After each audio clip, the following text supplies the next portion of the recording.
Let's get into it, Rach, because it has been one of the wildest weekends in the title race. It's been a beautiful weekend of ups and downs and lefts and rights. I'm fuming because this is probably the jammiest result that I've ever seen in my entire life. I mean, you go from Man City basically having the lead against Arsenal. It looked like it was fairly wrapped up. I mean, Arsenal were knocking at the door. All of a sudden, Man City lose. Chelsea obviously, have to get the win, but also they've got to make up that massive goal difference. And what do they go and do? They score 8 goals. And I just feel like they just won't go to bed. Like, They don't know when they're done. God damn it. I just find it so infuriating that you kind of think, okay, well, that was kind of the last nail in the coffin. Oh, no. And then they resurrect themselves like zombies from the... And I'm fuming. I'm fuming about it, but also incredibly happy. So yeah, Chelsea are back in the driver's seat for the title race. They lost 4-3 against Liverpool on Wednesday, leaving them 6 points behind with just one game in hand. And then Man City suffered a shock 2-1 defeat to Arsenal with 2 goals in the 89th and 92nd minute, thanks to your Bezza, Steiner, on Sunday afternoon. And Chelsea then beat Bristol City 8-0 last night, meaning they have a goal difference of plus 46 and Man City have a goal difference of plus 45. Let's get stuck in to the Man City game first. They led for over 70 minutes after Lauren Hemp scored a pretty worldy goal. Back to the goal. On the replay, she didn't even look up and see the goal. It was just like on the turn, bang, straight in the bottom corner. Zinsberg had absolutely no chance. You were there, Rach. Talk me through the ups and the downs, the trials and tribulations of that game, because it's annoying. Really competitive first kind of 10-15. I thought when Man City got the goal, it obviously lifted them.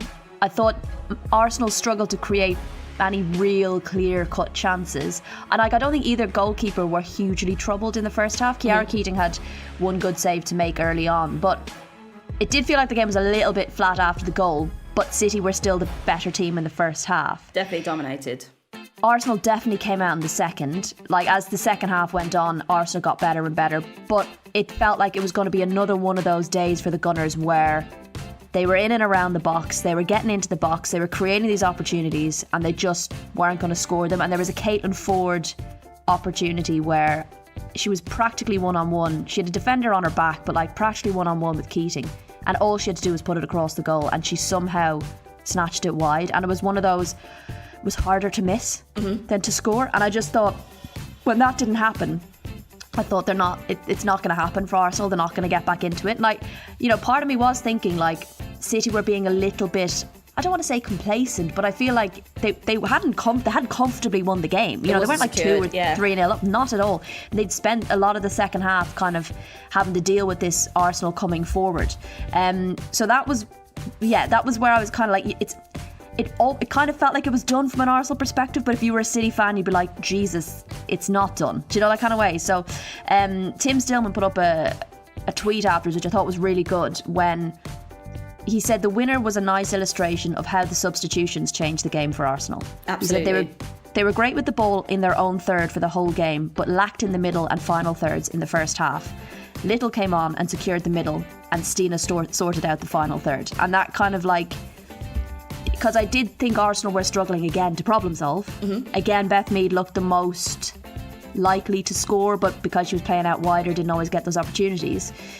And then those substitutions came on, and I don't know what happened with City. I don't really know what happened to them in the second half in terms of trying to actually put the game to bed. It was almost like they were just trying to hold off Arsenal.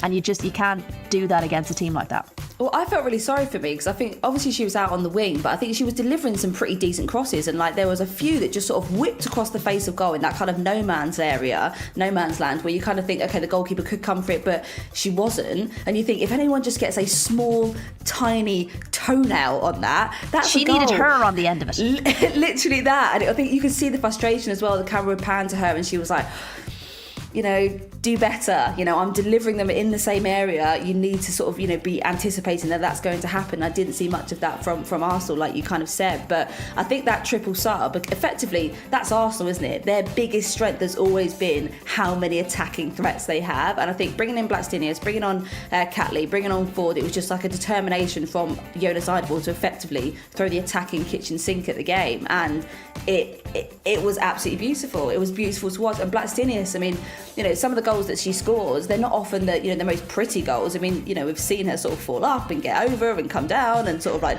knock it with her head or a shoulder or like spin around, pirouette.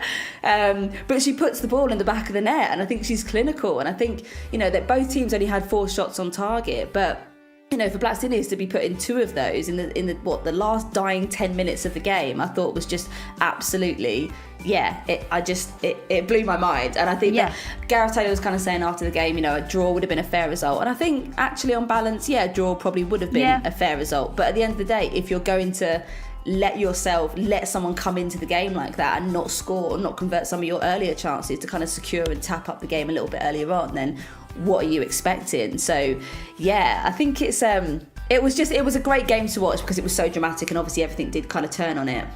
I loved how the fixtures fell, right? And I appreciate that Emma Hayes essentially made out like they'd lost the league. I think the way she looked at it was it's mathematically possible, but it's completely out of their hands. And what was incredible was if you're a team that need to win a game and score goals, you're going to want to play the team that's just been relegated. Mm-hmm.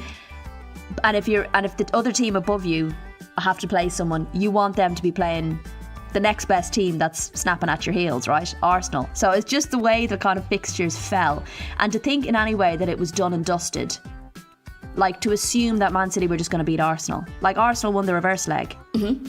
You know, we've seen Chelsea banging the goals against Bristol. It was almost like you could see it happening, but then you didn't believe it could happen. Do you know that kind of way? The way the league has gone this season, you were like, this is what should happen, but I don't know if it will happen, and now I can't decide which way it's going to go. So, yeah, it definitely delivered in that respect. What I really respected about Arsenal is that they kind of treated it like it was their title race, like it was their title race winning game. And obviously they can't win the WSL, but they can effectively still come second. And I think there was a kind of like, there was just an energy about it. Like Jonas Eidevall's response to the Stina Blackstenius goals, he went absolutely wild. And I think the loveliest thing, I suppose, for Stina Blackstenius coming up towards the end of the summer is that her contract is up, and now she's probably added another 2 or 3 zeros to her asking price. There was a moment in the game where when City had gone ahead and the Arsenal fans started chanting that, well, we like you better than Chelsea anyway, kind of vibes. Some of the fan chants were so quick, like they'll just come up with stuff on the spot, and that was pretty funny. Well, another moment we've kind of got to discuss, and obviously it was my moment of the weekend. Steph Houghton, obviously last game with City at home. They've still got Aston Villa to play, but it was her last home game in front of a home crowd. Obviously the crowd were all amazing, had these banners out. Her nan and her dad were there, and she was on the bench. And like when Lauren Hemp scored, like she was over in the huddle, like she was talking to the players. You could see her kind of like, you know, really geeing them up, like this is a game. You know, not that she was saying it's a game for me, but I think the players kind of wanted to get that win for her. You know, she deserves it. But she didn't get any minutes. So we had a question in from Holly. She said, should Gareth Taylor have given Steph Houghton a run out for her final home game with Man City? I appreciate it was a very close game. You know, you want to have your best squad out there. You know, you do have an incredible defensive. Like, you don't want to upset that, especially in the last 10 minutes of the game when, you know, Arsenal were come knocking and all the subs were being made. But I do think she deserved, there's nothing like that feeling. And I think maybe it's a personal thing, because I feel like I was almost robbed of that feeling. Like, I didn't know that my last game was going to be my last game. And I'm not entirely convinced that maybe Steph knew that her last game was going to be her last game. There would have been something about that game that she maybe anticipated that she would get those couple of minutes. And maybe had it fallen differently, maybe had Man City been 3-0 up, you know, with sort of like 10 minutes or so to go, maybe she would have gone on. Appreciate it's a tense one, but at the same time there is absolutely nothing like having your home crowd there to kind of celebrate an incredible career. And arguably maybe Man City wouldn't be in the position that they are in at the moment had it not been for like all the kind of accolades and the, you know, what she'd done for the team in the first place. And her nan and dad were there, and I just think it would have been a really touching moment to have at least 1 or 2 minutes on the pitch to kind of say a proper goodbye to her career and to City. But Rach, go on, shit on that, go on. Well, I was actually really surprised at the amount of people, particularly people involved in the game, who expected her to get minutes. Mm-hmm. And I obviously, big fan, I think she's done incredible things for the game. But for me, you can't be sentimental in a title race. And I think there's always room for sentimentality, always. If the game had allowed for it, and I think Gareth Taylor and her probably had this conversation beforehand, if they're in a situation where the game allows for it, absolutely. But when you're 1-0 down in the 87th minute, and I know, Sue, I saw you on Twitter put the reply to some people saying that Man City made a defensive substitution on the 87th minute, so there was no reason why they couldn't bring in Steph. They made a defensive substitution, and they brought in Alana Kennedy, who is would be an automatic, their first kind of go-to defensive substitute, and has played, I think, over 15 games in the WSL, has over 1,000 minutes under her belt this season. Are you going to risk that moment and bring someone in who's been involved in 3 matches in the WSL and played 33 minutes this season? And I just think, had that been Steph that had gone in at 87 minutes and they went and conceded 2 goals in the next 3 minutes, the kind of narrative that would have gone on around that, and I think Taylor may have taken some criticism had he done that. So for me, I just, in a professional game, and I understand it, but I just don't think when you're in the most important game of your season, you're on the back foot, you're in the 87th minute and you're 1-0 up and the other team are knocking on the door, that you'd make that substitution. And I don't even think Steph would have expected to come on in that moment. I think she wouldn't have wanted the sentimentality to overrule what was best in the game in that moment. But I do think, like, in those moments, sometimes you need the 1%, and sometimes the 1% is not the talent on the pitch, it's the emotional, like, it's the emotional side of it. I mean, when we were going to have our WSL winning Spurs game, Juan Amoroso in the changing room had put together this PowerPoint slide, and it was set to, I can't remember the music now, it was like this beautiful, like, I think it was a whole lot of history, actually, by One Direction. I'm not a massive fan of them, but in the moment, it's quite powerful to kind of see all, like, your favourite moments of the season.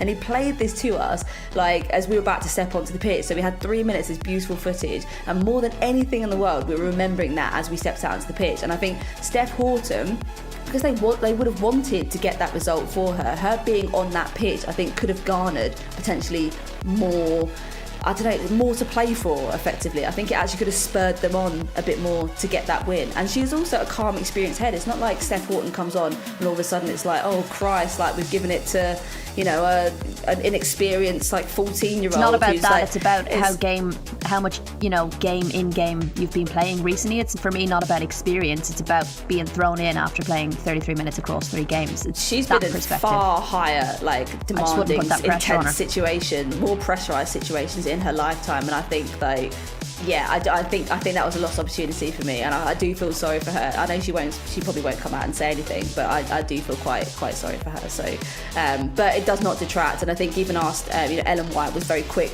to kind of say to Gareth Taylor when he came over to do the post-match interview, and he said, well, when you think of Steph, you won't think of this game, but you will think of her career, which is absolutely very, very, very, very, very pragmatic from Taylor. So, yeah. And correct. Yeah. All right, moving on then to Jamie McJamison. Later on Sunday evening, Chelsea put 8 past Bristol City in Emma Hayes' final home game as manager. She'd written off the title in midweek. I mean, do we think that was all mind games? So I've got the tweet. She said, I think the title is done. Of course, mathematically it's not, but I think the title is done. So very clear. You can't misconstrue those words. It's effectively saying defeat. We're defeated this season. We're out of all 4 competitions. She says, I don't think the title will be coming to Chelsea. It's not going to be our year. So then we kind of like get to post-match, her words to the Chelsea fans. Let me be clear, it's not fucking over. There's no time for sentimentality. All work drinks are cancelled. There's a title to be won. This group of players taught me something so special this week, that you never give up.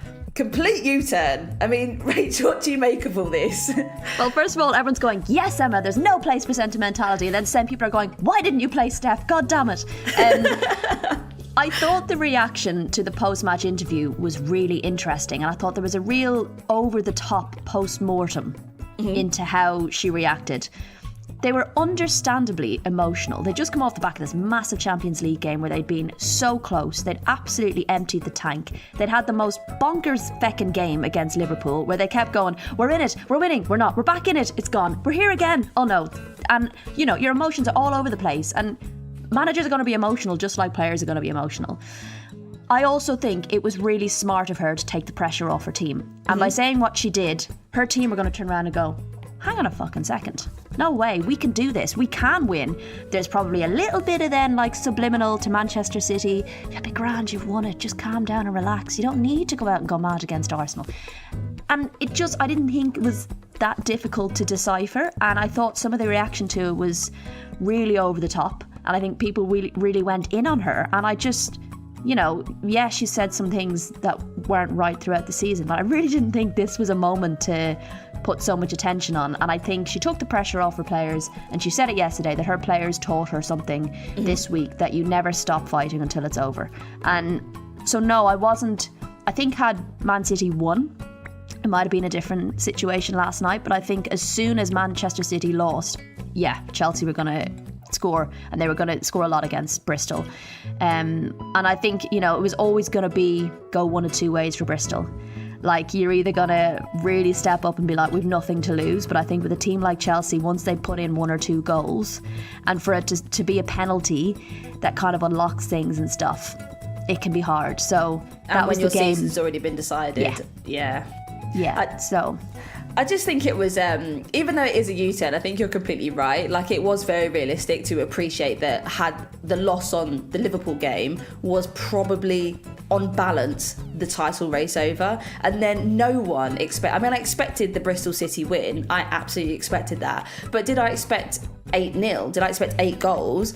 No. And I think we were kind of saying, like, let's give some respect to Bristol City. Yes, they have conceded. Yes, obviously they've not picked up points this season. Yes, they're going to be relegated. But when you've actually looked, like you said, Rach, at some of Bristol City's games, they have put up a seriously decent fight against good opposition. And they have been very close to causing some serious upsets. So it was just chaos. But yeah, I think going back to, like, the Liverpool game, I think, you know, it was one of the most fabulous games that I've seen in the WSL. I think it was best probably game one of my favourite games of the WSL season. I think there was a 3-minute period that there were 3 goals in 3 minutes. It was like the pendulum just kept swinging, and it was like Aggie Beaver-Jones, and it was Leanne Kiernan, and then it was Tegan Micah's own goal. And then at the death, the Gemma Bonner, there was so much battle and heart coming from Liverpool to get back into the game. I think, you know, they were just so confident that they were going to get the win. The second half, especially, because I think Bristol took a little bit of time to get into it, and they were a little bit passive in their defending initially, in terms of, like, they'd let the ball bounce, or they'd let the Chelsea player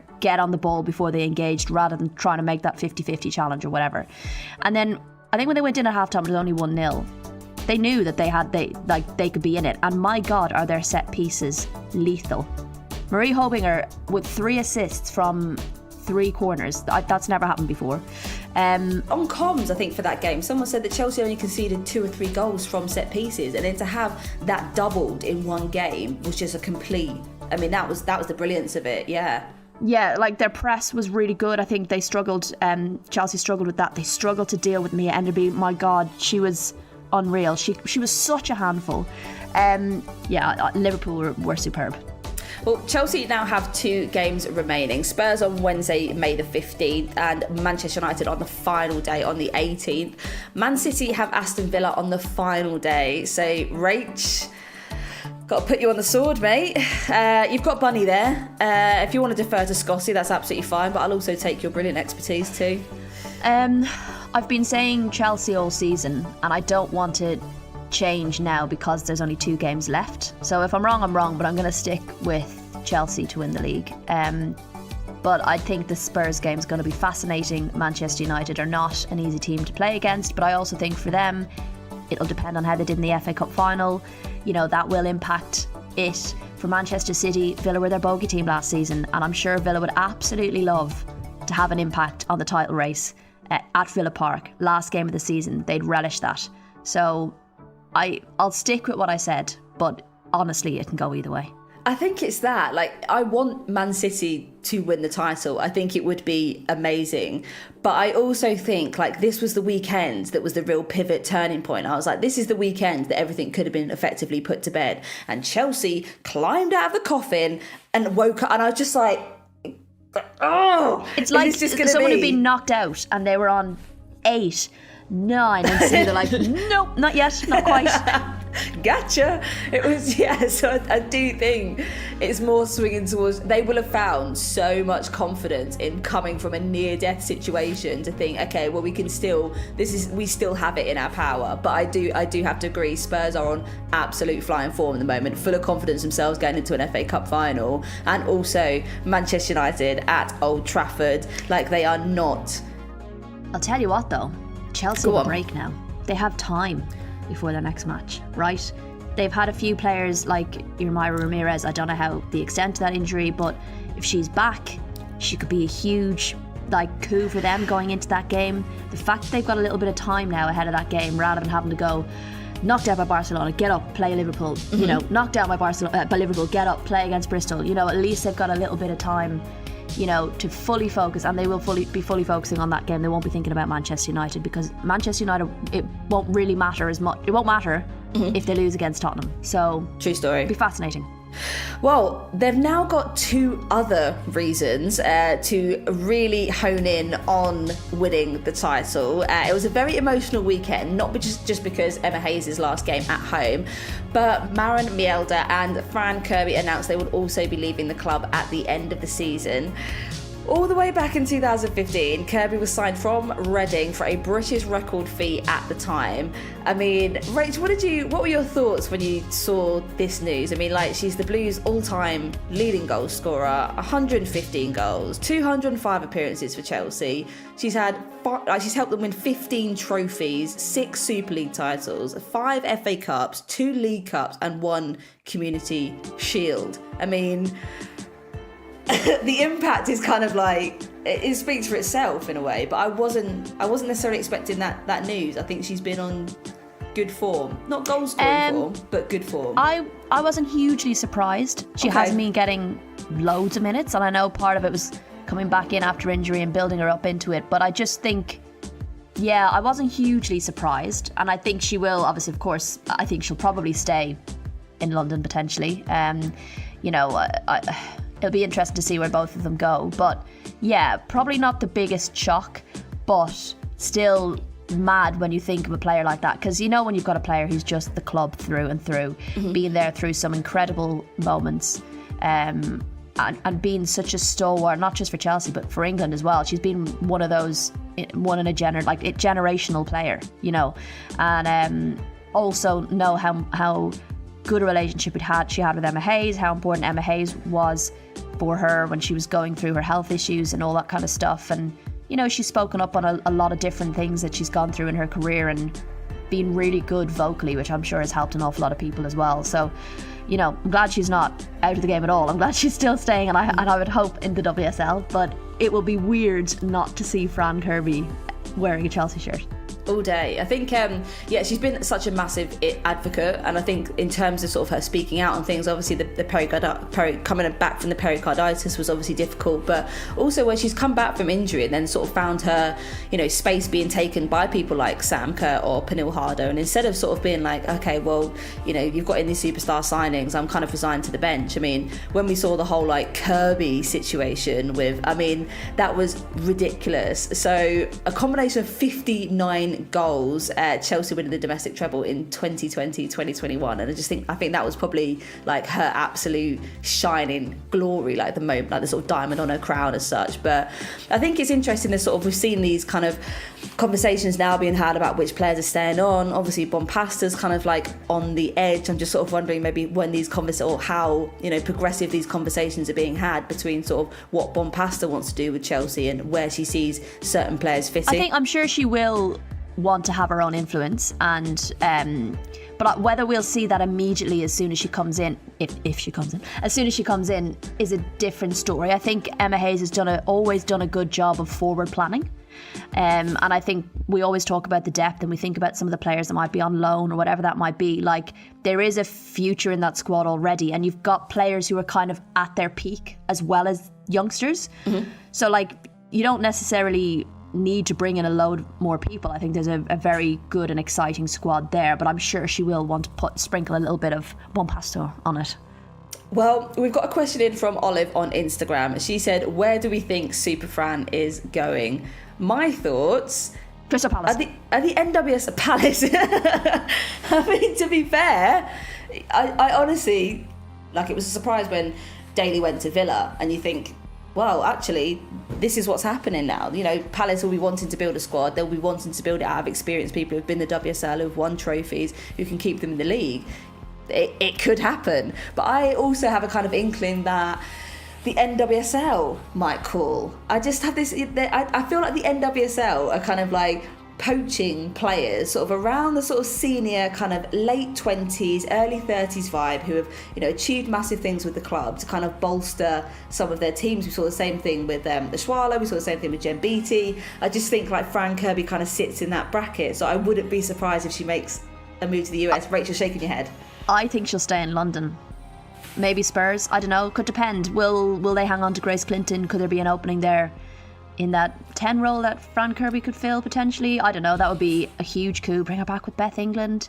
Bring Marin in as well. And also, I'm just going to give Marin a little shout out because I know we talk a lot about Fran Kirby and how exceptionally gifted and generational she is. But Marin Mjelde is another true blue through and through. And her shining moment. And I was thinking about this when I was prepping for it. I went back and watched the last 5 minutes of that quarterfinal against Lyon last season in the Champions League at Stamford Bridge when they got the penalty in the final minute of injury time, of extra time.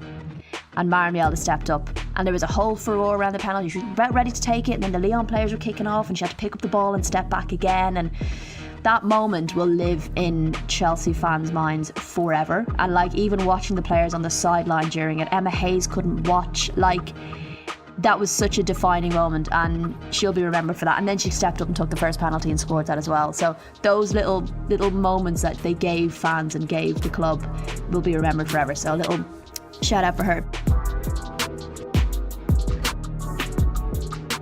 Right, let's get stuck into Liverpool Man United. Liverpool beat Man United 1-0 to move 3 points clear of them in fourth in the WSL and just 4 days after beating Chelsea. I mean, we've already kind of touched on it, but it kind of felt like a bit of a massive moment. Do we think that kind of signals Liverpool coming or becoming part of the next big five next season? Have we seen expansion of the top? What I'm not going to do, I'm going to learn my lessons from Aston Villa, from Spurs, from Everton. And I'm not going to get ahead of myself and get overly excited and put a whole heap of pressure on Liverpool. I think if they made top six again next season, that's what they would be aiming for. The consistency.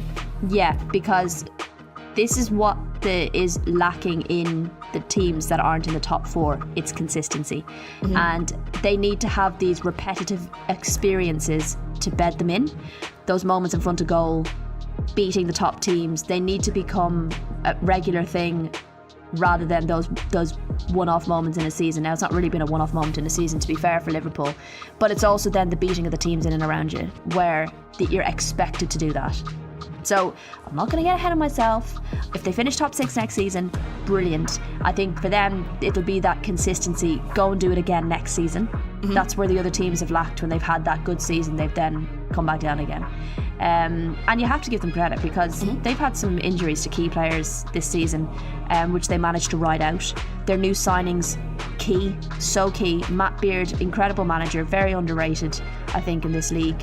And he's been brilliant. He's been really good at going, what piece do I need to fit in this puzzle that will just slot in right, hit the ground running, and we don't kind of have to wait and say, oh, they need this long to train with the team. And they've come in, they've settled in, and they've made such a difference. And there's been so many players that have stood out.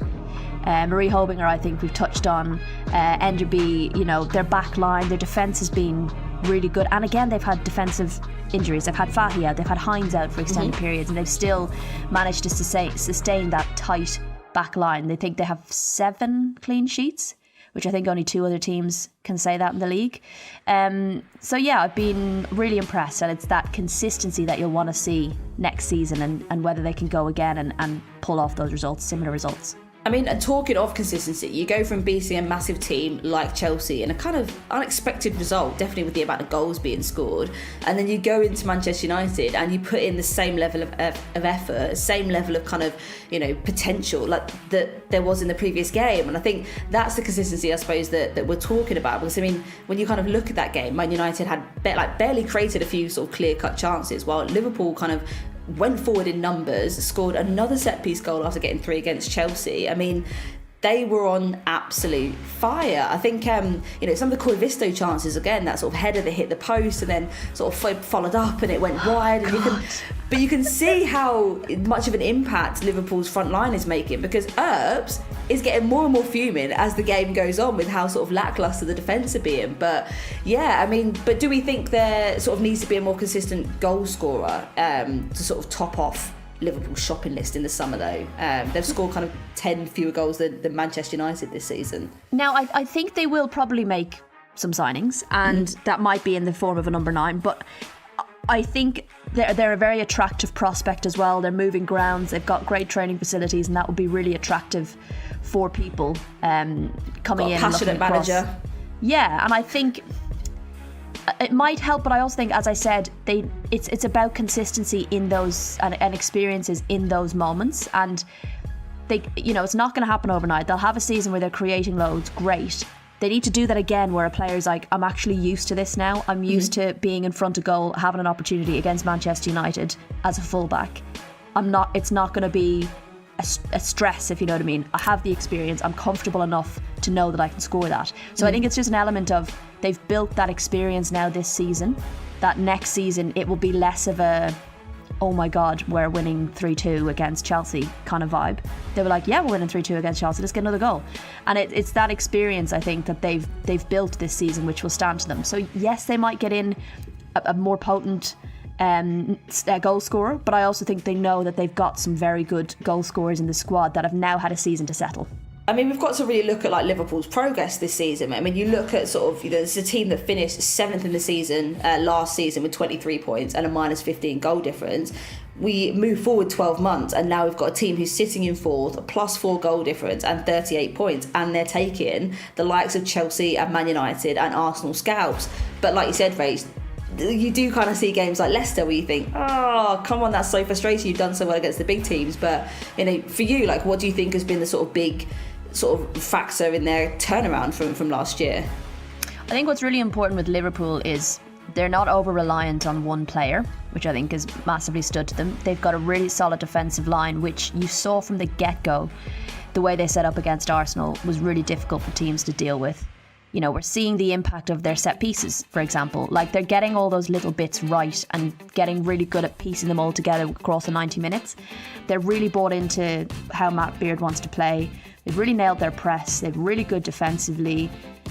Midfield is really clicking. There's lots of little bits that are just working really well together. And as I kind of touched on earlier, his ability to find the right pieces, they're just really just gelling so well together. So yeah, I think it's a lot of different factors all falling into place at the same time. And I think, as I said, and the word of the episode is that consistency next season. Absolutely. I think you've got this beautiful blend also of kind of youth and experience. I mean, you look at someone like Kerry Holland, who sort of leads that line. She's kind of like setting the tone for how they want the game to go. I mean, some of the shots that she was getting away, and even there was this beautiful pass in that Liverpool-Chelsea game. It was pass of the year. They should have that as an award. It was stunning. The curve on it, the float on it was absolutely beautiful. But like, you can see how much it means to the players, and there's this kind of like family atmosphere that seems to be building at the club. I mean, that, I don't know, the bad foul on Corvisto, which he sort of hit her head against the advertising banners. Yes, Matt Beard received a red card because he was so passionate about the fact that, he was really protective over the players. So, all the players came over to kind of see whether she was okay and stuff. It looked like a really nasty knock. But yeah, I just feel there's a real positive vibe, and they've kind of quietly gone about their business this year. There's not really been that kind of sense of, really, seeing what Liverpool are up to. They've kind of like, they've gone off the radar, I think, for a lot of this season. It's only now towards the end of it where they have found that consistency and definitely taken, scouts from the top 4 that everyone's like, oh, hold on a second, they're really making moves in the WSL. So yeah, like you said, I think absolutely want to see them head in the right direction. Absolutely want it to be consistent, but absolutely let's learn from our mistakes and not make it a Villa situation. So yeah.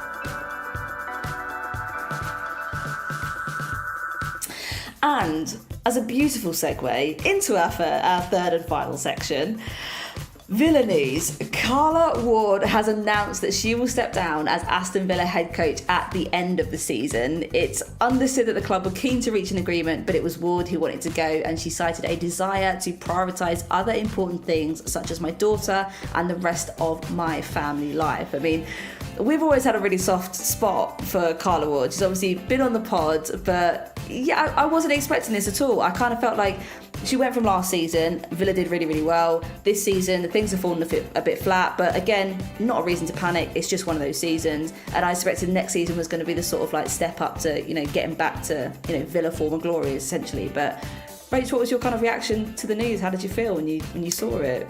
I wasn't hugely surprised, to be honest. Sorry. Could have told me. I think Carla will do well at a club that's really, and this is no disrespect to Villa, but that has a better budget, that's, really gunning to try and get into the top 6 and get into the top 4 and have that real desire. And I think she'd do really well with more resources at her fingertips. I think what she's done at Aston Villa with the kind of investment they have there has been brilliant. I think the players she has managed to get in who've wanted to play for her tell you a lot about what she's like as a manager. But I think it's been hard work. She went very quickly from Birmingham to Aston Villa, and first season was difficult. Obviously had that great season, but again, it's that fight and that drive, and she said that she learns a lot from these kind of moments. But yeah, it can be hard. I know she lives in Sheffield. She's driving down 2 hours every day to training, and that takes a lot out of you. And we've heard Emma Hayes speak on it really well as that work-life balance is almost non-existent in football, I guess. And you can understand she's got a young daughter that she wants to spend time with her and take a bit of a break and have a bit of pressure off. But I wouldn't be surprised if she was back coaching next season, and I hope she is. I don't think she's going to leave the WSL. Whether she takes a bit of time, I don't know, but there are some positions available. I think it's that. I don't see this sort of being a sort of end of her managerial career at all. I think, she's just getting started, and she's a young manager, and she's already proved herself so much in the WSL. I mean, I was sort of looking back through some of the stats, and she was over 140 games across the WSL and Women's Championship that she's managed, and she's still sort of one of the spring chickens of the WSL management squads. But a lot of people have spoken sort of about the support that WSL managers and Women's Championship managers are receiving. Do we think maybe that more needs to be done to kind of support managers in that way, especially in terms of mental health? And Emma's just spoken recently about the pressure that she's under. Do we think that needs to improve? Because a lot of the focus of the conversations understandably has been on player welfare, but the coaches and managers' welfare has sort of taken a bit of a backseat, I suppose, in discussions. Absolutely. Something I spoke to Rhiannon Skinner about, and she spoke really well on it. Myself and Emma Sanders did a press conference before a game, and I don't think there was many others on it, and we just kind of ended up, it was almost like a bit of a round table with the three of us, and Emma wrote a really good article on that managerial support. And I think the thing is, we can all agree that the amount of attention the game has gotten has massively increased, which means that the amount of chat about it on social media has increased, and there is that increase in toxicity on social media, and I think when a player has a bad game, they'll get abuse on social, and it's ridiculous. It's not something that they don't need to be told they've had. A player knows if they've missed it. For the players, it's definitely not enough for the managers and the support staff. And when teams are going through difficult times, it affects the managers just as much, if not more so, because they're the ones expected to find the solutions, and they're the ones. They may not be playing on the pitch for those 90 minutes, but it's every other minute of the day that they're working out. How do we change this? Where do we need to improve? All of that kind of stuff. And that's an awful lot of pressure that you have to deal with. And we touched on it with Gareth Taylor when I spoke to him about, when he comes home, who supports him, who he chats to, what does he do that kind of takes his mind off things. And I think he was saying that his wife doesn't really watch that much football. So actually it's quite nice to come in and speak to someone else from a completely different perspective. So yeah, it's a really interesting one. I know a lot of managers speak to each other. But I think sometimes maybe we forget that, when a team loses a match, a manager's going to be sad too. Or, if they're having a difficult time, they're the ones that have to front up to the media every week and talk to them. And equally, it's our job to ask them the questions. None of us like to stand in front of a manager that's just lost and ask them to talk about it. It's shit. It's a shit thing for both of us to have to do, but it has to be done. So where that additional support can come in, I think it's absolutely necessary. Well, we had the incredible pod it wasn't even that long ago, with Marianne Spacey of Southampton, who's just announced her new role as Director of Football, Women and Girls Football at Southampton. So congrats to her. And she sort of made the same point that, we keep on sort of having discussions around sort of players, but there's not always that kind of check-in points for managers to say, how are you doing personally? How are you coping with this? Because it's one of those jobs, like you said, Rach, you don't really ever switch off. You're always thinking, how can we improve? How do we get that 1%? What does next season look like? Who are we going to be bringing in? It encompasses recruitment, strategy, the girls side of things, bringing players up. It's, how do you manage not only the players, but also your own coaching staff? You're still managing your physios, your and the different personalities. It's literally that, and it's you're having to manage 22 different personalities who talk 25, 26 sometimes, and they all want to be on that pitch. They all want the same thing. When do you ever have a job where you have to manage 30 people who, when there's only 11 spaces every single week to kind of be on the pitch, you're always going to be upsetting someone or disappointing someone, and that's a burden for, you've got to make those tough calls every single week, and that's a burden that kind of sits with them. Like, in my mind, there's this kind of like beautiful WSL and Women's Championship like WhatsApp group that everyone's like, oh mate, you had a good one, really saw that, hope you're okay, if you want to go for Nando's later, give me a shout, and everyone's sort of like, I don't know, checks in on each other. Jonas but I don't know whether that messaging Emma exists. going, I'll do my best. Yeah. Don't worry. If you say something about black cats, I'll say something like later next week, or like, or if you let me win this one, then I'll take the title, but I'll pay for Nando's next time. That kind of Conti vibe. Cup, yeah, but we'll beat City, all right? Yeah. That's not what happens. That was a joke. That's what happens. Getting back to Villa, so we've got in a great question from Martin. He said, what do Villa do now? They've obviously got the news that Carla Ward's going to be leaving. They've not had the best season. A big part of, like you said, Carla Ward's success has been that she's brought in this incredible players like, Van Domselaar, Ebony Salmon, Anna Patton, Jordan Nobbs, Rachel Daly in her time. But do we kind of think that that's going to be enough to kind of get them back on the road, or do we think actually it's going to be quite an unsettling bit of news for them? Okay, firstly, on the kind of back of they haven't had a great season, I think we look at them now, they're sitting in 7th. They're 4 points off Spurs, who are sitting in 6th. And Spurs are getting a huge amount of credit for the unbelievable season they've had. And I just think sometimes we need to put that into context, right? Villa are 1 place below Spurs. They had a terrible start to the season. And they've had some significant injuries. They've had players go in the January transfer window. So actually, in the wider context of things, it's probably not been as bad as maybe we think. I am worried about the players who will stick around or won't stick around if Carla's leaving. There's a bit of a concern there because I know that she was a big draw for some of these players coming into the club. So it'll be interesting to see what happens in the summer. And then I think knowing where they're going to go next will very much depend on how the club react to that, who they target in terms of bringing new players in, etc. And they will need to bring new players in, even if they don't lose any.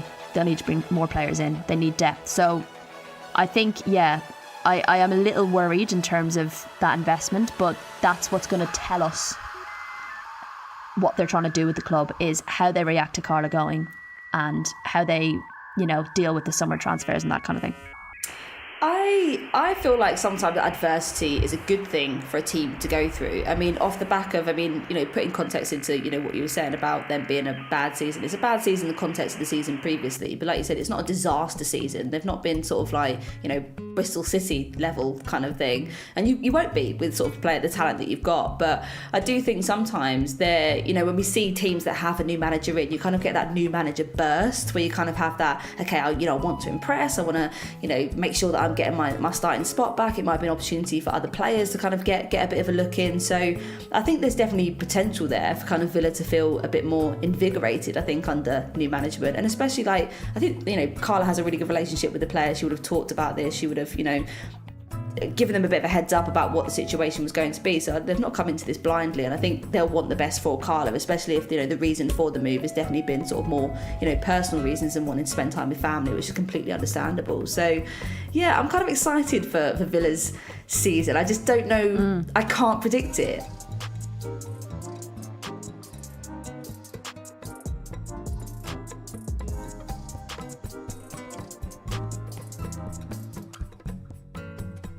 Gareth Southgate to Manchester United. What a perplexing and interesting question. And hey, that's what we're here to discuss today. But before we do that, let's quickly hear from David Ornstein about the latest news.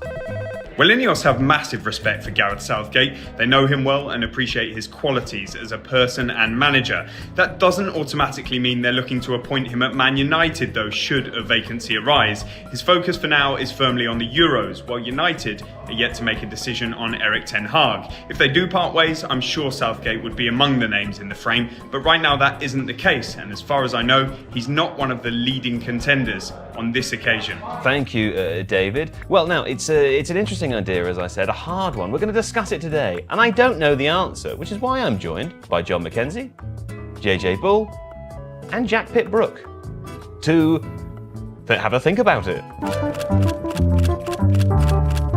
Well, listen, Gareth Southgate to Manchester United, it sounds like a wild idea. Is it a bad one, though? Hard to know. JJ Bull, Why would they be looking at him? Well, I think there are a few reasons they'd be looking at Gareth Southgate, but one of the main actual ones they'd be looking at him is because he detoxified the England national team, if you recall. He reconnected the fans with the players. He basically made it acceptable for non-England fans to come on FIFA. You know, it's not great. But in came Gareth Southgate as the interim in September 2016, and then he made another reason that Man United would be looking for him is he made strong, clear decisions, and he stuck to those principles, which is important. And one of the earliest things he did in his job as England manager was to drop Wayne Rooney from the England team. Now, he was the captain and he dropped him. He didn't just drop Wayne Rooney, he retired him. Because soon after, Wayne Rooney announced his retirement from international football. So Gareth Southgate, first thing he does is come in and then retires England's all-time top scorer, which is kind of, you know, he's not messing about. And there's players who come out with quotes, like Danny Rose said, "I definitely didn't expect the manager to drop him against Slovenia, and as soon as we all saw that, we knew that the gaffer was not somebody to be messed around with. He set his standards." And I think that's something when players and fans suddenly knew that he wasn't going to mess around. Would you say that's fair, Jack? Yeah, definitely. I think Gareth Southgate had to prove that he had that ruthless side at the start, because the narrative around him when he got the job was he was just a company man, he's just a kind of FA blazer type person. But I think that the stance that he took on Rooney and a few other players from that kind of what you might call like late 80s generation, so Joe Hart again was kind of sidelined fairly briskly at the start of the Southgate tenure. I think that kind of set the tone and made players realise that in fact there were going to be some pretty big changes. So players and fans suddenly knew that everything was actually going to change, and Southgate kept referencing the culture and especially Eddie Jones's England rugby team, who were actually good back in the day, and trying to change the culture basically within England. And then Southgate was made permanent, or he's made the permanent manager, I should say, because he was real before then. He was permanent already. He was already there, Well, we're all, in the sense, we're all temporary. In a way, that's true, actually. Other big decisions which were very relevant, I think, is that he encouraged players to socialise. So under Capello, they were basically kept in rooms, not like a prison, but they weren't allowed to socialise really or be themselves. And he granted enormous access to the press. Would you have experienced that? I did experience this. What did they do with it? In Repino, which is where England's base was, just kind of like just north of St. Petersburg, so near the border between Russia and Finland, where England were based for the 2018 World Cup, and they had a much more like inclusive and open relationship with the media. So they'd make more players available. The players were encouraged to be chatty and open and honest rather than very guarded, which they were during Euro 2016. We played darts.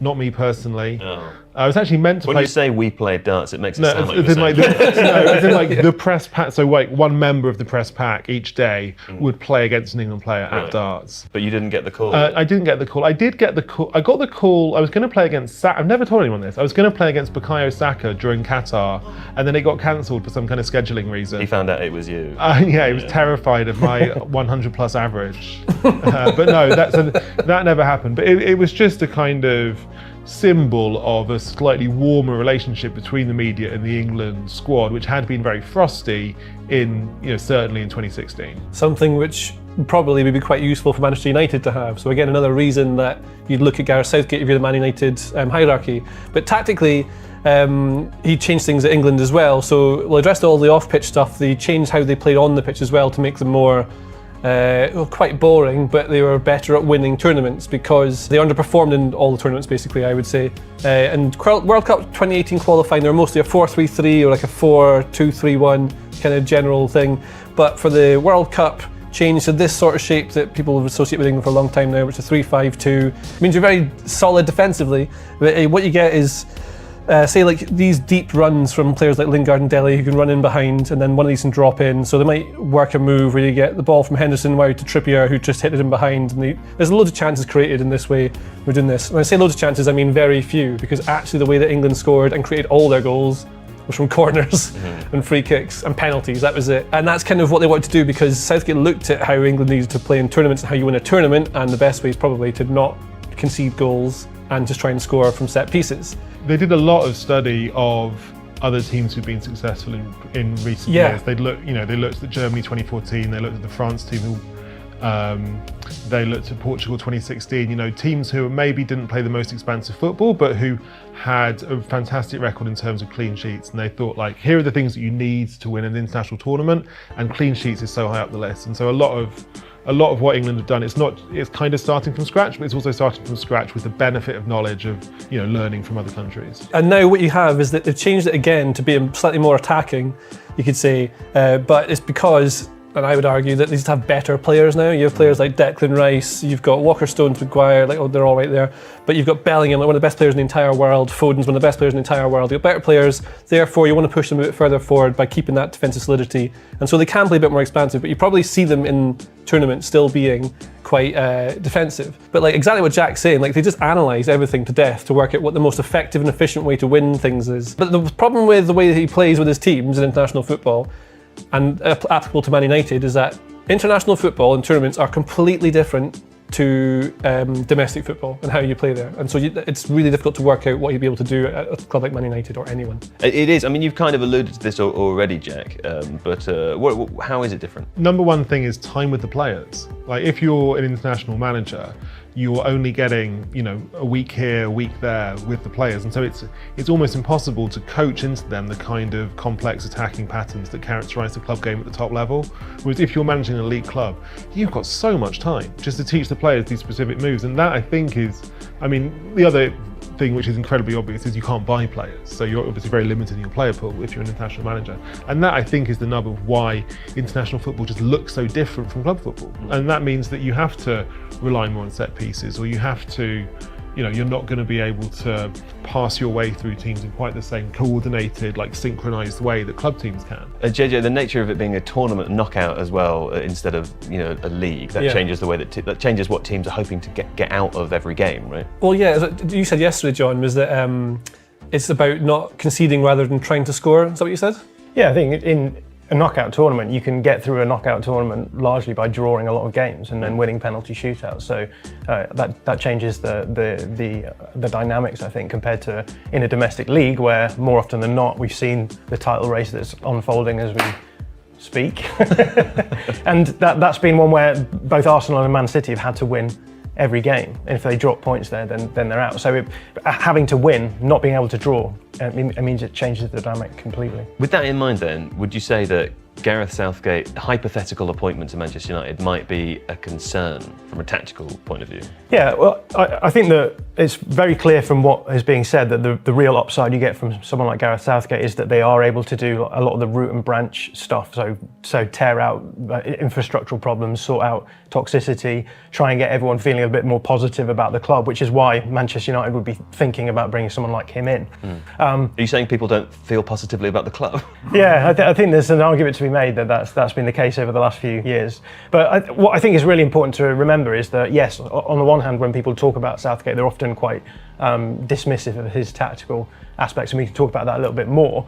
But I think it's important to remember that a good elite football club has to have everything sorted out. I mean, part of the reason why Arsenal are where they are now is because they sorted out the culture. Arteta sorted out the culture at the club, and that has allowed them to be much more positive.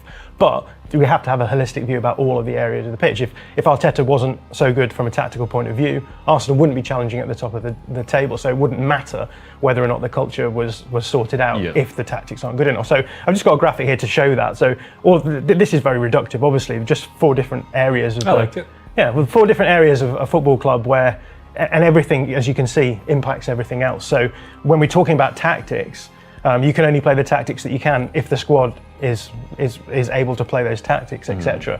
If your infrastructure isn't good enough, maybe your recruitment isn't good enough to get the squad that you want to play the tactics that you want, and all of these things bleed into one another. So if the tactics aren't good enough at Manchester United, if Manchester United aren't able to challenge at the top of the league, then it doesn't matter how good your culture is, because there'll still be a feeling that the club isn't performing at the level to which it's performing. And I think the strongest part of the argument here is that Gareth Southgate, as JJ said at the beginning, he detoxified England, he completely changed the culture, he made it a very exciting and happy thing for many people. But he was allowed the time to do that because they were winning. And I think if he was, I'm sure I believe he could probably achieve the same results at Manchester United. I'm not sure that he could win enough games at the beginning in order to be given the time to do that. Well, the influence of Dan Ashworth there is important because he was in place before Southgate came in, right? So they worked together on things like England DNA and changing that whole culture aspect of it. Yeah, and we're going to talk about Dan Ashworth in full later. I don't know if it's in full, but we're going to talk about it in more. Complete Life and Times. Yeah, exactly. The First biography. of a 20-part TIFO series. A 20-part volume of books. We're going to create a man from the DNA, like in Jurassic Park, Yeah. but spliced with a frog, like they do in Jurassic Park. And like in Jurassic Park, John, it's all holistic, isn't it? That's what you're saying. Yeah, so the tactics are important, and the big question, as we've said, is how much does Gareth Southgate have to win in order to be able to affect all of these other changes elsewhere at the club? I think that's a really interesting question, because I think what we've seen from Erik ten Hag is that in many respects his football is effective when it comes to knockout tournaments. They've won the Carabao Cup, they've got to both FA Cup finals in his time at the club. So it's clear that what the fans and the board expect from him isn't just simply getting to knockout finals. What is expected of the Manchester United manager is that they are able to challenge in the league. So the question is, what does a manager have to do in order for his club to be able to challenge in the league? And I think obviously the gold standard here is Pep Guardiola and then Mikel Arteta now following after him. And what I think those two managers are excellent at is being able to dominate. That's a word that Arteta likes to use, but dominate in every phase of play and have the flexibility to move between different phases of play depending on what the opposition throw at them. So what I've done is I've thrown all of these basic ideas of how you might want to play in a game, in and out of possession. And if we look at all of these ideas, we can say Manchester City, Arsenal, they're able to dominate in these areas. Build up, they're able to do that. They're able to progress the ball down the field. They're able to squeeze the opposition into a low block and then break down that low block. They're able to transition well as well, which is something that we don't often talk about with elite teams, but they can do it super well. And then, attacking set pieces. So every area of the game, they're able to dominate whoever they come up against, makes them super dangerous. Same out of possession as well. So not only are they expected to be able to, press high up the field, but they're expected to be able to counter press, mid-block, just every aspect of what we're talking about here. Arsenal and Man City are able to do that super well. If we then apply this to where Manchester United are, Oh God. what are the areas where they're actually able to dominate? Well, in the last 10 years, I'd say in terms of attacking, they're definitely a transition team, and Erik ten Hag has come out and said he wants to make his team the best transition team in the world. But in other areas, they've probably not really stacked up. And Erik ten Hag came in and tried to work on the build-up, tried to work on the ball progression, and it hasn't really worked out. And so what he's done then, I would say, is that he's tried to find more upside in the out of possession area. So in the past, I would say again, Manchester United have been pretty good at the defend your goal, so sit deep, win the ball back in transition and counter-attack. But in some of these other areas, they've been a little bit lacking. So with Ten Hag, we've seen the high press become much more important for him, because I guess the idea is if he can't consistently build up and progress the ball, then another way you can generate chances is by winning the ball high up, getting these high regains and scoring from there. So he's definitely leaned into the high press, particularly this season, with mixed results, and the counter press there as well. Also rest defence, I think there's been some interesting ideas that he's brought along with him as well. But the problem is that they're not able to dominate in every single area of the game, in every single phase of the game. So the big question is, how do Manchester United get to a point where they're able to do this? Because that's what you need to do in order to challenge at the top of the table. And there will be some people who will say to me, well, what about Real Madrid? Because Real Madrid, we're talking about the best transition side in the world. Can Manchester United win the Premier League by being the best transition side of the world? I think probably not in the Premier League. But Real Madrid are the best transition, the actual best transition side in the world, and they are about to win the league. But I think it's worth saying that with Real Madrid, actually, if you look at what's happened this season, they've won largely because Barcelona have dropped off. And also, if you look through Ancelotti's career in terms of domestic leagues, he actually has fairly poor return on investment there. I think he's won 6 out of something like 23. He's finished second a couple of times as well, though. Yeah, so... Just 6. So, well, in terms of wins, right? And Got to defend Ancelotti. If you compare that to someone like Pep, it's the other way around, where he's barely lost any leagues that he's competed in. Yeah. So again, we're talking about different styles for different formats, as we're talking about with the international game. But I think it's pretty clear that in the Premier League, for Manchester United to challenge, they would have to sort some of these ideas out. And is the problem then, and maybe you'd be able to speak to this as well, Jack, is the problem that we don't know whether Gareth Southgate can do that or not, because what he's currently doing with the England team is an attempt to achieve a different sort of goal anyway. So we don't see the evidence of it on a day-to-day basis, but we kind of wouldn't even if it was there. Completely. Like, international football and club football are so different now. They've got more and more different, I think, over the last 10 years. And so we just don't have the evidence base really to know what Southgate would be like as Man United manager. Like, he hasn't been a club manager since he got sacked by Middlesbrough in 2009. And so there's certainly sides of the job that I think he'd be amazing at, like the kind of cultural reset, the kind of changing the whole narrative around the club, that sense of, you know, being a sort of positive public face for the whole institution. But what he'd be like in terms of, you know, trying to manage a team through a 60-game season, or the tactical demands of Premier League football, or balancing European football and Champions League, or balancing Premier League and European football, we've got no idea. Like, we literally just don't know how he would react in those circumstances. And so maybe the answer is, we'd have to get a backroom team around him who know the league. But it's just very difficult to say. I mean, if you were to hypothetically guess how he'd set up a Man United team, it would probably look like this, because it's the most likely scenario with the squad that we expect them to have next season, which is the same as everyone else.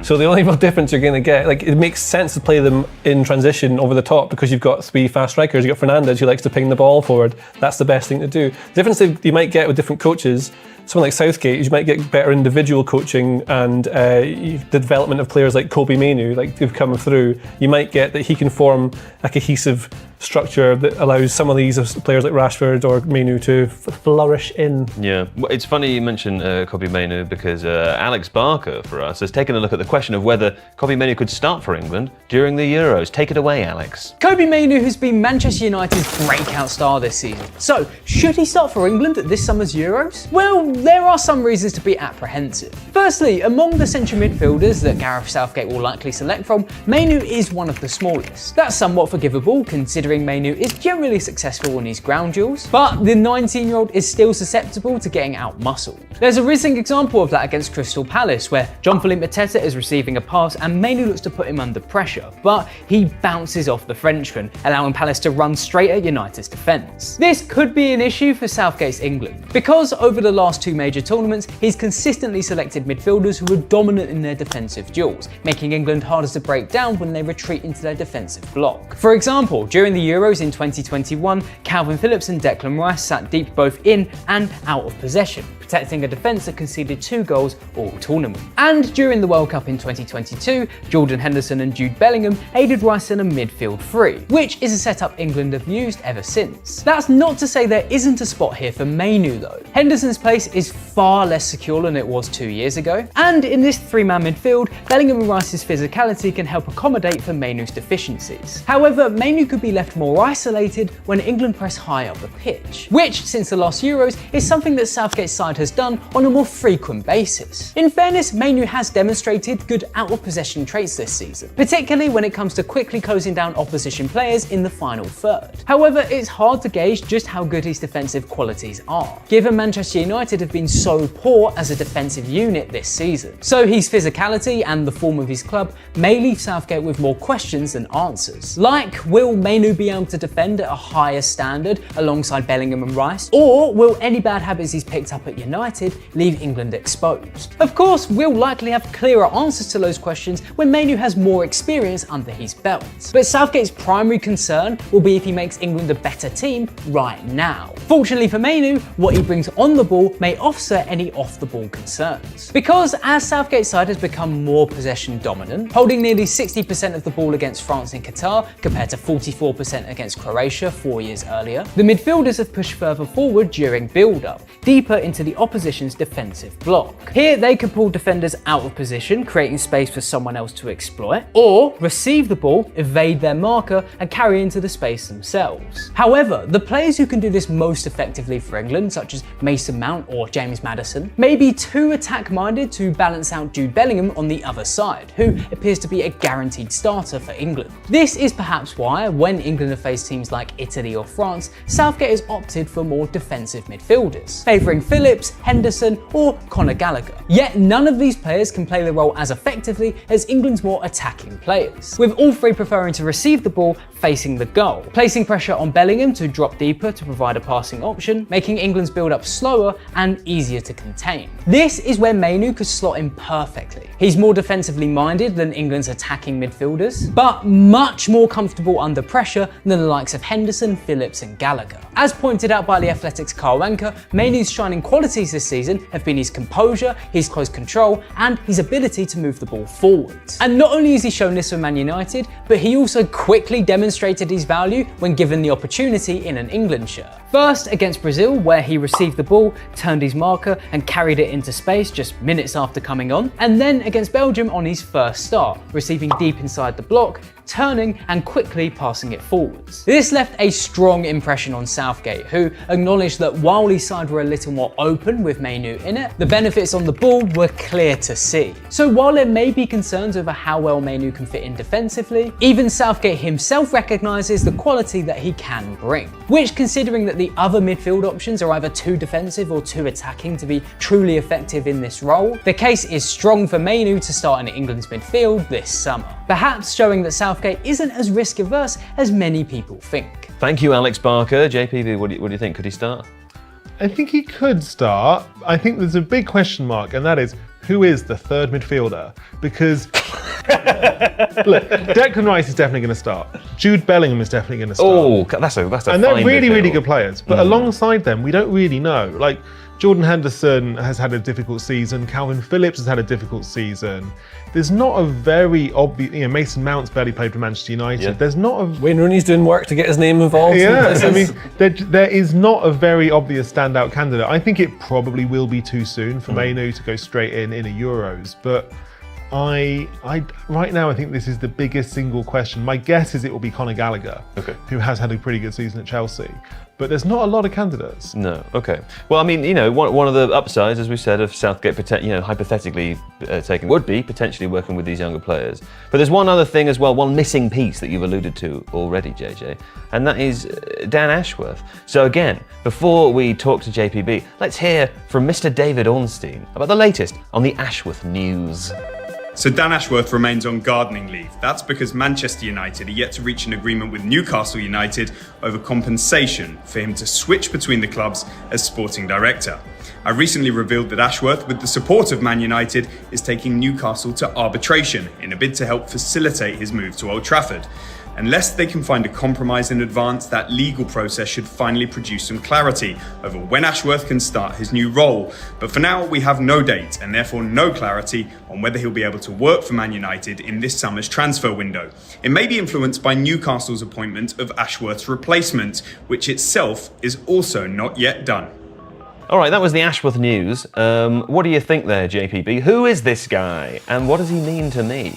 So Dan Ashworth was FA Head of Elite Development, and he was in charge in building a better pathway for young English players so that they could come into the England team with a bit more experience of winning things. And this was a huge success. This is things like introducing under-15s. It's like changing the tournaments that England youth teams went to. It's about having a sort of standardised style of play through the entire England youth system. And this led to outcomes like England winning the under-17 World Cup with the team with like Foden and Sancho and those guys in. It's to do with like bringing through Bellingham. And so all these fantastic young players that are coming through at the moment. And of course, EPP's part of this too.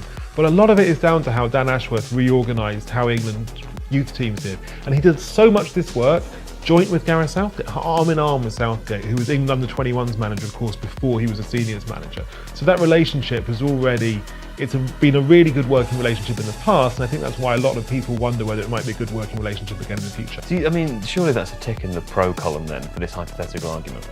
Well, it's a tick in the column of Southgate and Ashworth have a really good working relationship, which has borne fruit in the past. That's my favourite column. Yeah. I start every bit of paper with that written at the top. So it's a really good working relationship. Dan Ashworth has done really well wherever he's gone in his career. I think he'll be a very successful appointment for Manchester United.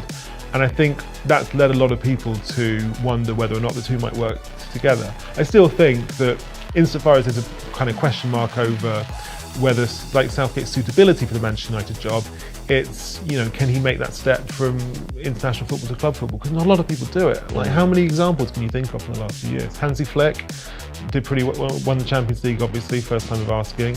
You can't even count Antonio Conte going from Italy to Chelsea, because he'd obviously proved himself at Juventus before he took the Italy job. So there's just not that many case studies that you can fall back on to see if people can make that transition. Well, listen, John, there is one other manager this week who's been, there are several more who've been linked over time. Not really sure where to look. But this week there was another manager linked in a report released by The Telegraph, and that's Thomas Frank. How does he compare to Southgate? And do you think he would be the better option, the worse option? I think in many respects, Thomas Frank is the kind of manager that people think Southgate would be if he was at Manchester United, in that you talked before about, yes men, someone who's going to be a company man, who's going to go to the club and essentially do what he's told and not cause any problems from that level. And I think for me that makes a lot more sense, because it then indicates that a lot of the problems we're talking about that need to be solved at Manchester United in terms of the culture, the ownership themselves see themselves as being the ones responsible to fix that, rather than saying, well, let's get Gareth Southgate in and get him to fix it all. And I think part of the way that they would be able to do that then is if you bring in someone like Thomas Frank and you say he's used to working at a club like Brentford, where they've got a lot of the cultural stuff set out. We can give him players without him necessarily pushing back against it, so we can start developing the squad in a way that we want to do it. He'll largely just not push against the walls when it comes to any of these sorts of decisions. So for me, it seems to make a bit more sense than maybe the Southgate one, because what it's doing then is putting the responsibility in the hands of the owners to fix the underlying issues. Manchester United have tried to solve problems with managers before, and in many respects the reason why this problem exists in the first place is because Alex Ferguson controlled everything before he left, and so there's always kind of been that void where the expectation is that the manager should be controlling everything. And I think the option that Manchester United now have is to try and fix it through the board and say, okay, well, we'll get in a manager who's going to just be another piece in that holistic puzzle that we talked about before. But I think the whole point of getting in Omar Barada, Dan Ashworth, Jason Wilcox is to build a club structure in which the role of the manager is in fact quite demarcated. Like they want a head coach. Exactly, yeah. There's no point in bringing in those people unless you're going to be incredibly specific about what this one guy does. And so actually in that context, I think Thomas Frank makes a lot of sense. And Gareth Southgate doesn't, right? I've never thought about Gareth Southgate as a head coach. I can kind of buy that argument, because Thomas Frank's know-how is so specified in the sense that he's done a few years in the Premier League. He has that Premier League experience. I actually think when I first heard it, I thought, Thomas Frank at Man United? But the more I think about it, the more it makes sense. Like, he's incredible, from a media perspective, incredibly smart guy, very charismatic, very funny. I think he'd be good at that stuff.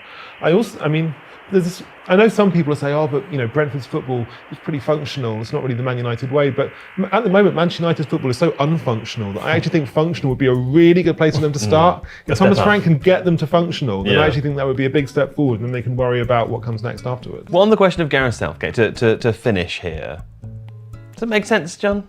Yes or no?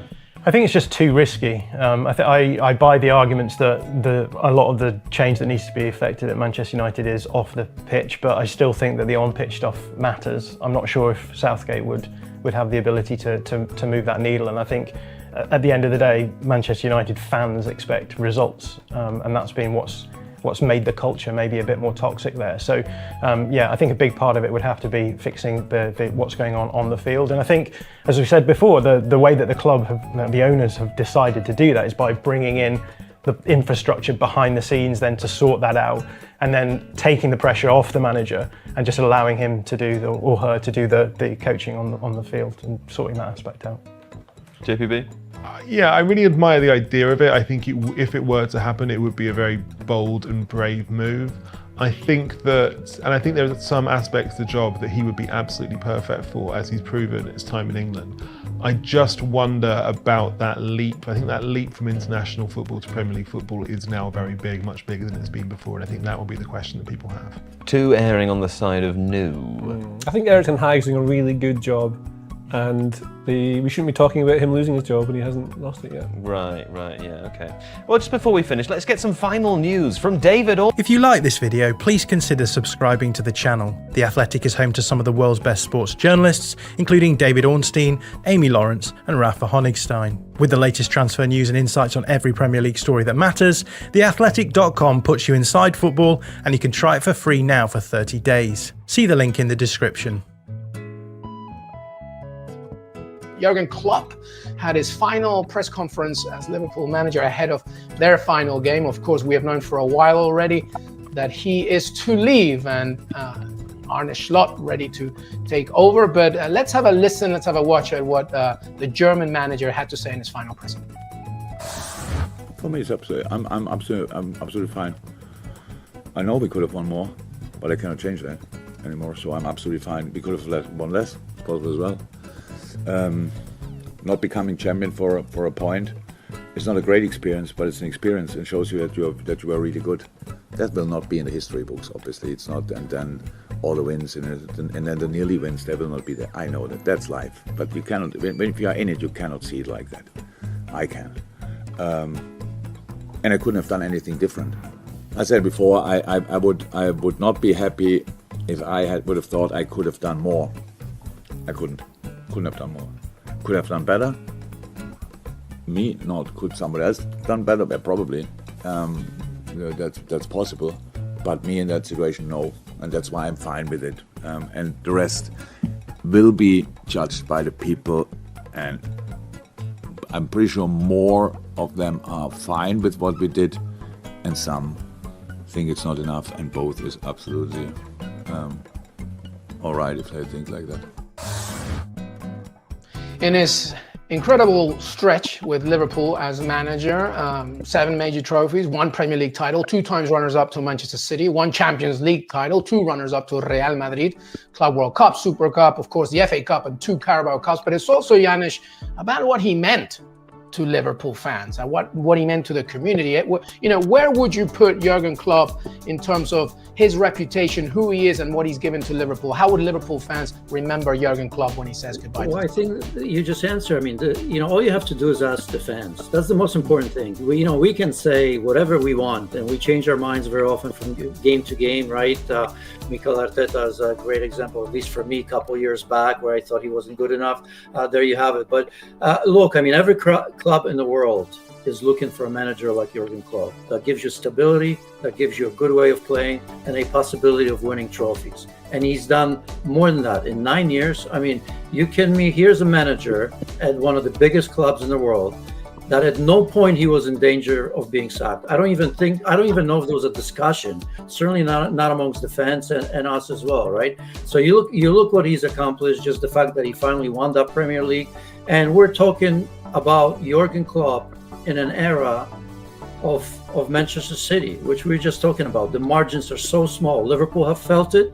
98-7 season. Mikel Arteta and Arsenal may feel it right now, where they think to themselves, we've done more than we could possibly do, and we still haven't won it. So when I look at Jurgen Klopp, and this season in particular, where I didn't think that was going to be as successful, and I think it was very successful, with all that rebuild, where in the back of his mind, he already knew that he wanted to do it. He spoke to his owners, I think it was in November already about that, and yet had the drive to not only rebuild that midfield, but Liverpool were in the title run till a couple of weeks ago. So I think he's an absolute legend. Could he have won more? Absolutely. Has he won enough? Just ask the Liverpool fans. Yeah, and let's have a look at this last season. Of course, a Carabao Cup. They'll confirm 3rd place, of course, over 80 points if they get a draw or that victory on Sunday. Rob Dawson, did they overachieve, underachieve this final season? What do you think? I mean, I think in terms of where they were in February, maybe they'll feel it's a little bit of a missed opportunity, given that they were right in the title race. They'd won the Carabao Cup, they were still in the FA Cup and looked on course for the Europa League. So in terms of where they were in February, maybe it's a little bit of an anticlimax, but all I would say is that when you go back to the start of the season, I'm not sure that many people had them down as realistic title contenders. Lots of the talk before the season was about City again and about Arsenal. no one really was mentioning Liverpool in the same breath because of the rebuild that they had to do, particularly with the work that they had to do in midfield. So, the fact that Jurgen Klopp got them into that position sort of come February time should be applauded. I imagine that he's probably looking at that position that they were in around that time and thinking, maybe we should have won a bit more. They've run into a City team again, like they have so many seasons, that are just formidable winners. So I don't think there's any shame in finishing third behind City and Arsenal in the Premier League. Perhaps the one that he may have a little bit of regret about is the Europa League. There was that little week where they had a wobble and then they lost that first leg quite heavily to Atalanta in the Europa League and couldn't salvage it in the second leg. Maybe he's looking at that and thinking, if they perform better in that first leg against Atalanta, they would be looking forward to Europa League final and a big send-off for him in a major European final. But in terms of what they've achieved, what he's achieved throughout his career at Liverpool and what they've achieved this season, as Janusz said, I think he's won enough. It's an incredible record. He's won everything there is to win. I think if you'd offered him that when he first took over at Liverpool, with the state that club were in, I think he would have bitten your hand off. James, I'm very curious here because we have obviously talked highly of Jurgen Klopp, and rightly so, the influence that he has given Liverpool Football Club. What's next for Liverpool, do you think? I know it's a tough one because not even Arne Slot has even entered the building, but he is obviously on his way there. But there's a lot of changes. Of course, Mohamed Salah's not getting any younger, and there's a lot of tactical, philosophical changes for Liverpool. Where do you see Liverpool now? Because when Sir Alex Ferguson left, and yes, I am mentioning Sir Alex because I do believe that Liverpool fans and the relationship that he built with Jurgen Klopp is that strong. But where do you see Liverpool now, post Jurgen Klopp, looking into a different blank canvas of a future? Yeah, well, I mean, look, he is, as the guys have said, he's more than a manager. He's a cultural icon in Liverpool, and the reason why I don't think there's any kind of debate in Liverpool about whether he's won enough or whether his record was good enough in finals and that kind of thing is because of the way he's made them feel for 9 years. And you can't, we can look at the history books and we can look at the stats and we can pore over, every number related to their performance, but you can't quantify that feeling. And that, in a way, is going to be Arne Slot's biggest challenge, is that he's got to try and find a way to build his own connection with the supporters and really understand that city and what the club means to the area. To me, a lot of it comes down to what they're going to do with Salah, because he's 31, I think now. He's got a year left on his contract, and the expectation is that there'll be Saudi money coming back for him. They obviously turned down a huge bid for him in the past. If that Saudi money materialises, Liverpool have a massive decision to make, in my opinion. Do you say, right, we're going to risk losing him for nothing in a year, keep our best player, our absolute talisman, and not want to lose a key player like that in the same summer as Jurgen Klopp leaving?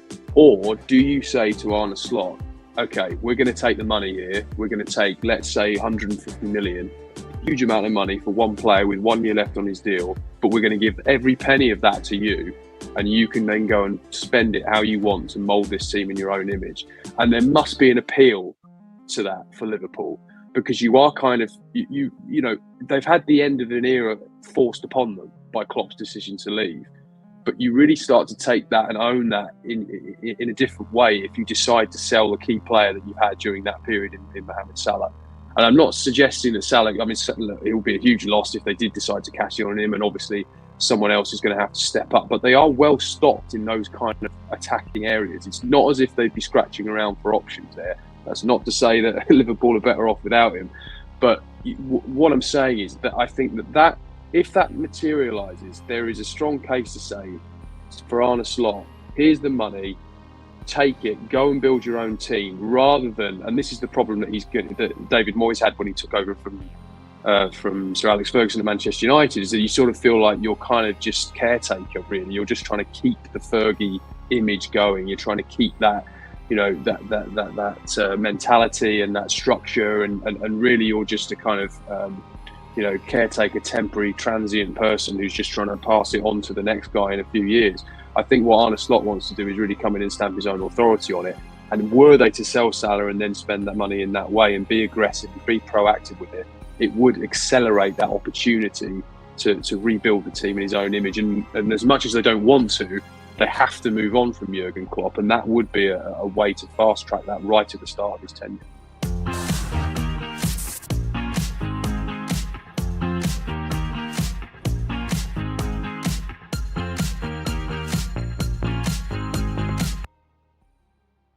It all comes down to Sunday in the Premier League. After 37 matches per team, nearly 200 goals, 27 wins each. Manchester City against West Ham, Arsenal against Everton, and Man City are the ones who control their own destiny. We'll see what happens. Can David Moyes do Arsenal a favour on his last game with West Ham? Will Arsenal and Mikel Arteta and their amazing project continue to build? Will it come successful? Much to discuss with this amazing panel. I'm so blessed, everybody. ESPN FC live 3 times a week. Welcome, Luis Miguel Echegaray. You can call me LME for short. We have Janusz Michalek, Rob Dawson, and James Ollie. Before we get to these fine gentlemen's opinions and what to look ahead, let's have a listen and a watch to Pep Guardiola and Mikel Arteta and their press conferences against what will be a hopefully ridiculously entertaining Sunday. Listen to them right now. We are in the last day of the season, playing for the Premier League. The Premier League trophy hasn't been yet at the Emirates Stadium, and that stadium was built almost 20 years ago. So that's a long time. So yes, we have to be very optimistic. The trophy is going to be there, and it's possible. And we have to do our duties, and then we have to wait and see what happens. So they give us that certain moment, the destiny is in our hands. If you are waiting that they are going to drop to be champion, you are wrong. If you are thinking Arsenal is going to lose or drop points in Old Trafford, forget about it. Forget about it. If you are thinking that Everton tomorrow is going to do something, forget about it. They know it's win or win. Otherwise, Arsenal will be champion. It's not more complicated than that. There they are, the master and his former student, the Catalan against the Basque. Unbelievable. Hopefully we'll get to see a very entertaining Sunday. Before we get the opinions of the great friend Janusz Michalek, let's just play the leveling field here. I want to see what's going on both sides. Let's begin. Rob Dawson, what did you get out of Pep Guardiola's press statement? Is he relaxed? Obviously, he's been here before looking for a 6th consecutive title in 7 years. A 6th title in 7 years. 4th consecutive, which is historic in English football. But what did you make of the presser, and how Man City looking ahead of this game against West Ham? I think in terms of Pep's presser, it sounded very much like he was trying to get a message across to his players that this title isn't done. Now, I think a lot of City fans probably think it is done. Maybe a lot of Arsenal fans also think that it's a foregone conclusion. But City have been in this position before. Everyone will remember the game against QPR, where everyone expected City to walk it and lift the title, and obviously they needed a last-minute goal from Sergio Aguero. A similar thing happened when it was Aston Villa a couple of years ago, went 2-0 up, and City had to come back and win 3-2 to win the title. Now, I don't think many people really are expecting that to happen against West Ham on Sunday, but Pep Guardiola referenced those 2 incidents unprompted in his press conference today, and that sounded to me very much like he wanted to remind his players that there's no point getting over a really big hurdle in this tight race against Spurs on Tuesday, only then to drop your level against West Ham at home on the final day of the season. It sounded very much like he was trying to remind his players that there's a game to win. No one's going to gift them the title. They need to beat West Ham. They need to do their job and make sure they finish it, because it would be a massive anticlimax for City to come all this way and fall at the final hurdle. Yep, the continuous chase for perfection for Pep Guardiola. We'll have to wait and see how Kevin De Bruyne looks ahead of this one. James Ollie, let's go to the Arsenal camp. You've been here before expressing how, when Arteta does his pressers, he usually gives a no-nonsense, almost relaxed, sort of let's calm down and be realistic about what's to come. What did you make of Mikel Arteta's presser, and how are Arsenal looking as they face Everton and hoping for a slip at the Etihad? Yeah, I mean, it's similar to Rob in the sense of obviously the big difference being that it's not in their hands. So I think what Mikel's trying to do today was just sort of set the right tone for Sunday. In that, obviously, the worst thing that could possibly happen is that City drop points and Arsenal don't capitalise. If there's, Arsenal absolutely have to win their game to really put any kind of pressure on City at all. And I don't think anybody in Arsenal red would forgive themselves if somehow City did slip up and Arsenal didn't win that game against Everton. So I think what he's trying to do today was sort of tell people to keep the dream alive, really, to sort of say, look, the fact is that a Premier League trophy will be at the Emirates on the final day of the season for the first time. That's how far they've taken it. And I think that is reflective of a wider sort of satisfaction with how well they've done this year, even if they miss out. I mean, there's finishing second and there's finishing second. Last year they fell away. City really taught them a lesson at the Etihad near the end of the season, and they kind of ran out of steam and didn't really cope with the pressure of the run-in. Whereas this time they've kept winning. They've done everything they could have done, really. Since the turn of the year, they've been absolutely fantastic, and they've just come up against this winning machine that has been setting records for years under Guardiola. So look, I mean, they want to do everything they can right to the final day, and I think Arteta's just trying to keep everybody sort of on the straight and narrow at Arsenal and not give up. Not just turn up at the Emirates thinking, well, there's no point doing a job here today. I think he wants a resounding home win to then put as much pressure on City as they can. Yeah, it's important to remember that most actually, realize that this Arsenal project is ahead of schedule, and to go to the final day of the Premier League season against the almost omnipotent Manchester City is remarkable. Janusz Michal, let me ask you this. Does anyone think that Sunday ends indeed with anything other than Manchester City's 6th title in 7 years? I almost feel like I have to say it's possible, right? Never say never, I suppose. So I'll get that out of the way just in case. But I've been with Manchester City. I'm going to stick with it because I just don't see any reason why West Ham would be capable of doing that. And I say that because one of the biggest things that I get out of Manchester City is that they're never complacent. And I'm sure that those that watch them closely will remember games. It doesn't matter if it's 2 or 3 or 4 or 5-0, the games against Wolves or maybe Fulham. It happened against Spurs as well. But, Spurs obviously were pushing, and if it wasn't for Ortega, who knows? We'd be talking about different stories here. But the lack of complacency, look at the way Bernardo Silva, Kevin De Bruyne, it's 3-0, 4-0, and they're playing literally as if it was 0-0. I mean, it's incredible. The culture of never being satisfied is what's gotten Manchester City to where they are, right? I don't want to talk about the charges and all of that because whatever it is, Pep Guardiola and the players still have to do the job, and they do that so consistently over the years and in every game. And that's why, to me, that's, when I look at it and remember how I played and remember some of those games where I did think that at 2-0 or 3-0, maybe it's over, right? And you sometimes trying to rest within the game. I never, ever see that. I mean, we see those players coming off the pitch absolutely, destroyed in terms of physicality, and it's an easy 4 or 5-0 win. So I just don't see it. Yeah, not many people would. Rob Dawson, we were joking a little bit about this before taping, but there is some deep truth to it, I guess. West Ham saying goodbye to David Moyes. Is there any chance at all that West Ham could do something to make it a nervous day for City? What does David Moyes and West Ham have to do, if anything, or do you just think, forget it, thank you for showing up? I don't see it. I don't see them really causing City many problems at all. They went 6 games without a win before beating Luton in their last game. They conceded 5 against Crystal Palace. They conceded 5 against Chelsea.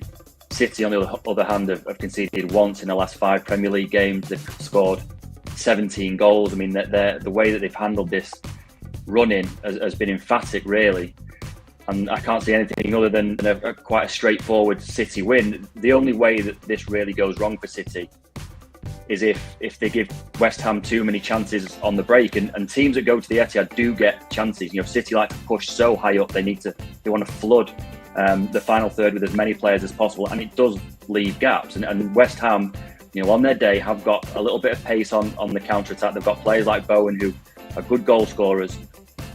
So there is always that possibility that maybe City get caught once and go 1-0 down. The thing I would say is, that even if that were to happen in the first sort of 10 or 20 minutes, you wouldn't back against City then scoring 4 or 5 themselves. And, again, to reference that Aston Villa game a couple of years ago, that's exactly what Villa did. They caught them on the break a couple of times. They went into a 2-0 lead, and City still had enough in the tank to go and score 3 goals relatively quickly. Yeah, and even by the end, it was quite straightforward. So, I mean, that's the problem that Arsenal face. That there is a possibility that West Ham may nick a goal, and everyone at the Emirates gets very excited. But City are just this formidable winning machine, and I just can't see anything other than having far too much for West Ham and winning that title. Yeah, a little bit of momentum going Man City's way as well. Erling Haaland returning from injury. He's been playing his best football this season so far. Rodri, of course, who I mentioned, James Ollie as my MVP. Obviously, there's an argument for many others, Declan Rice, etc., Ollie Watkins. But let me ask you this, James Ollie. Let's say, just for the sake of argument, Man City win this Premier League title, a 4th consecutive historic title, 6 in 7 years.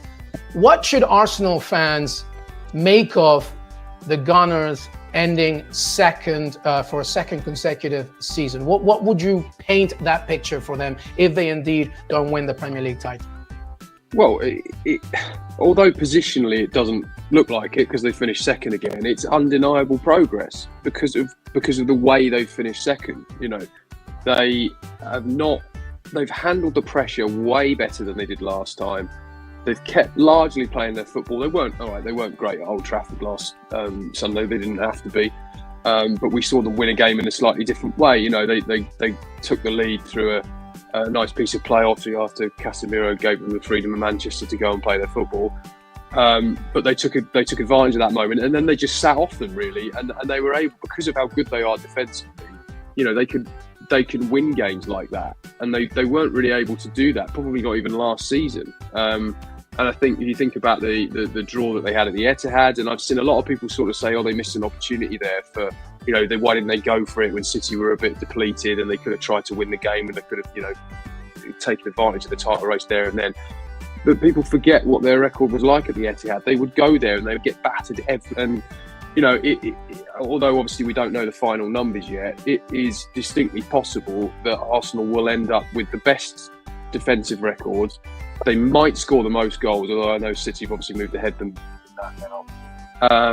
They're top of pretty much every sort of individual chart except the points tally at the end of it. And that is more a reflection of just how relentless and how proven City are over course and distance in a way that Arsenal haven't been. But I think there was a sense of regret last season with how it played out near the end. And as I say, because of how much they ran out of steam. But there won't be any regret this time. I think the atmosphere will be very positive if they don't do it on Sunday.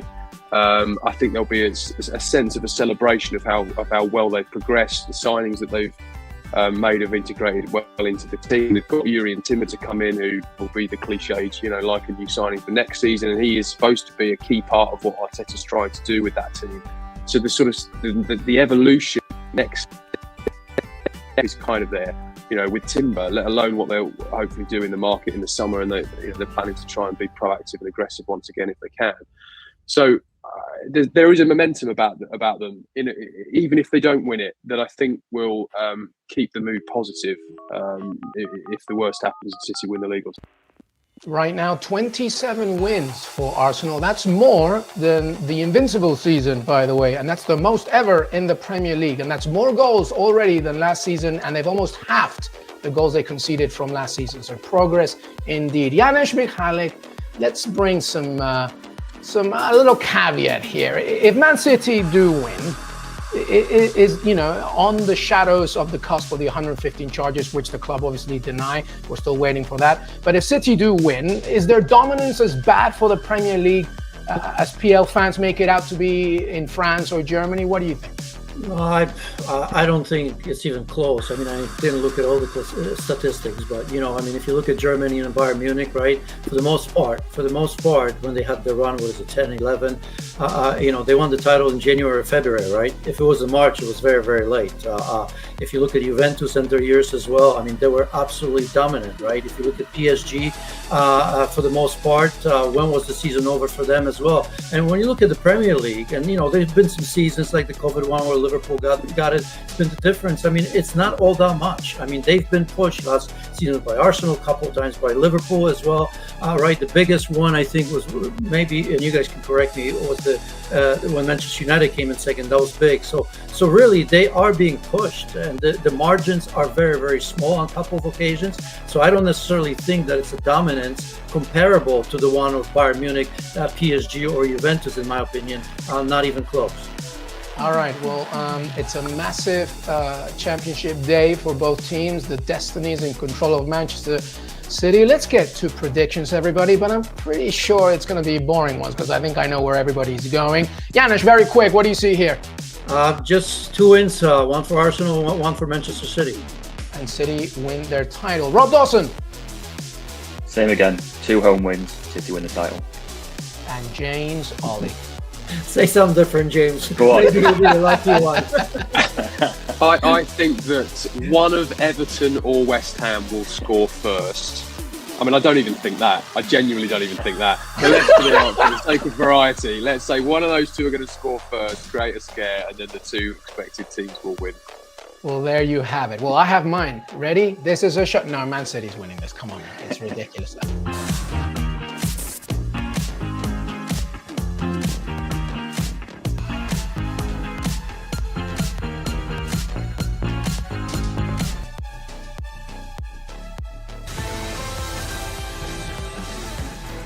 Hello and welcome into the latest edition of ESPN FC. Kay Murray here in the studio alongside Craig Burley and Shaka Hislop, and all attention on the Premier League this weekend as it is going to go down to the final day. Who is going to win it, Manchester City or Arsenal? Just 2 points separating them at this point. The odds makers have City as the huge favourites to make it 4 Premier League titles in a row.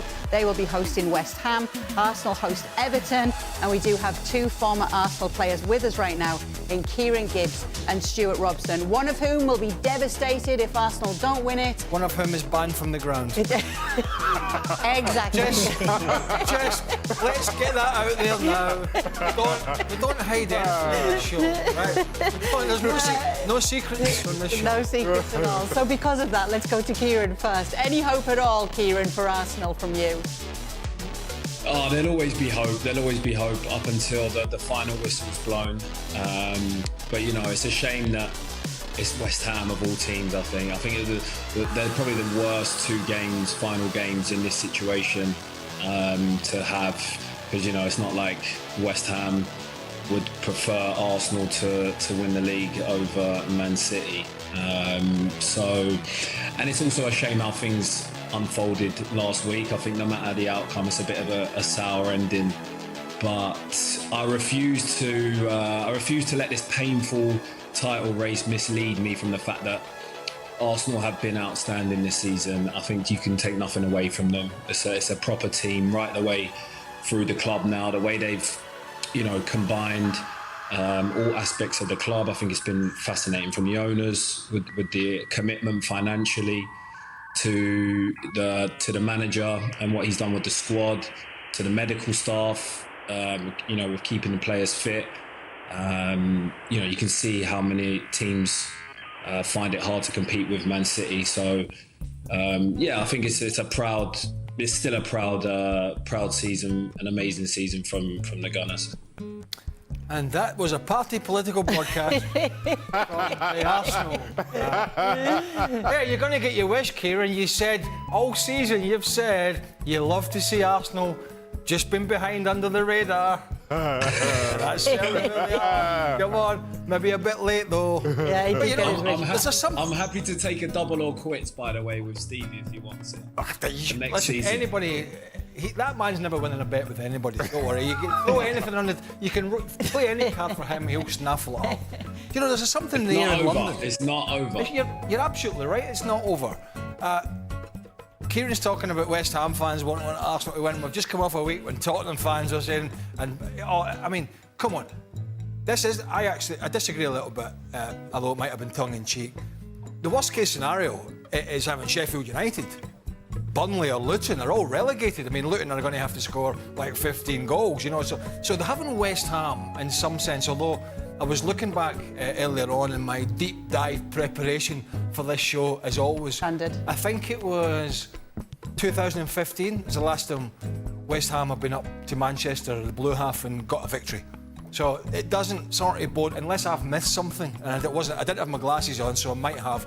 Well, they're broken anyway. It doesn't bode well. However, if there's a side that can sit in and play deep and is used to doing that, it is West Ham, right? So it is far from over. I was fortunate enough to be at the Etihad when Aguero scored that late winner, right? I was there with Peter Drury that day. And I never thought walking up to Manchester, to the Etihad that morning, that it was going to be anything other than a cakewalk. A walk in the park. Man United were at Sunderland. They were probably going to win, but this is a foregone conclusion. Mancini's Man City are going to roll up. QPR were almost relegated, for the forthcoming and they were going to hammer them. Qualifiers. And QPR were down to 10 men. Joey Barton got sent off in the first half. These two sides bristling with current internationals. Guro Wrighton having a little chat there with one of the mascots, which is nice to see. Also nice to see that in the match programme today, Manchester United sent a goodwill message. Good luck, Emma. And the coach, Mark Skinner, was saying beforehand that the Chelsea manager has been influential, a pioneer and a role model of so many of the managers coming through. Will this be the last game Mary Earps plays for Manchester United? The contract is up.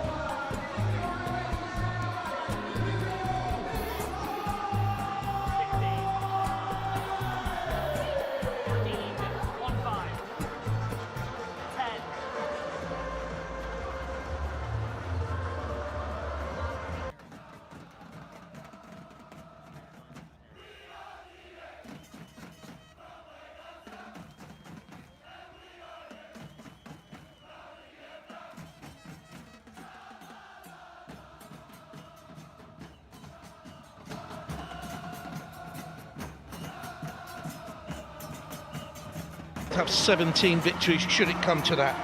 Chelsea have scored more goals should it come to that. Lucia Garcia.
Never had an end to the season like this in the UK, with the WSL to be decided by the top two on its final day and the Premier League to be decided by its top two on the final day tomorrow.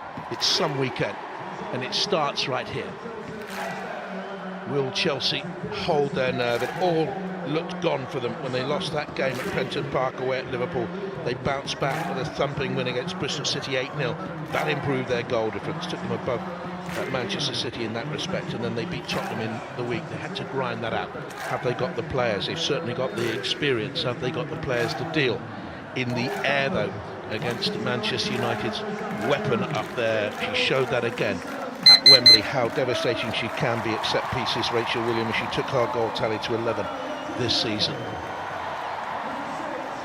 Chelsea will be all in blue as Millie Bright trots forward to meet the Manchester United captain Katie Zelem. There is Rachel Williams. She had a terrific game. She's a bubbly character and she knows where football lies in her life. She's a plasterer by trade, and when she was playing early on in her career at Leicester and Doncaster Bells, and so she used to do a day's work plastering and then go and train in the evening.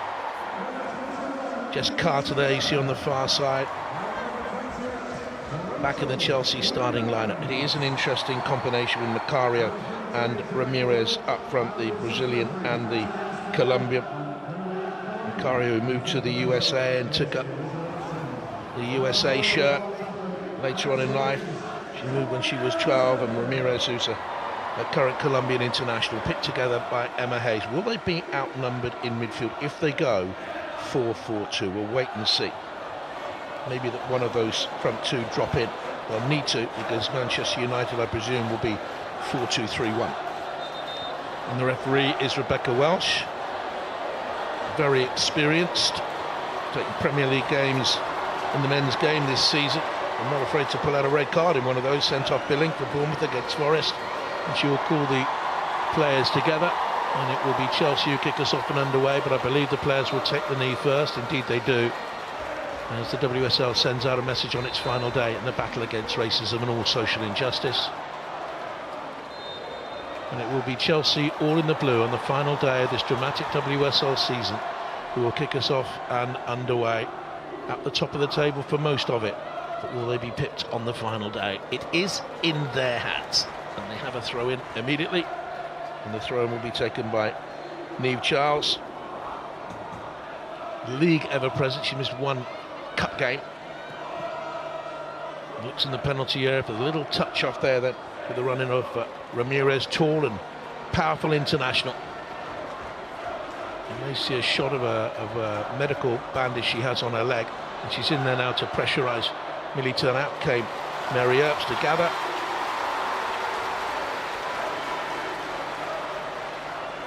Voted the world's best goalkeeper in the FIFA awards, of course. She has not missed a minute now of 92 league games since joining.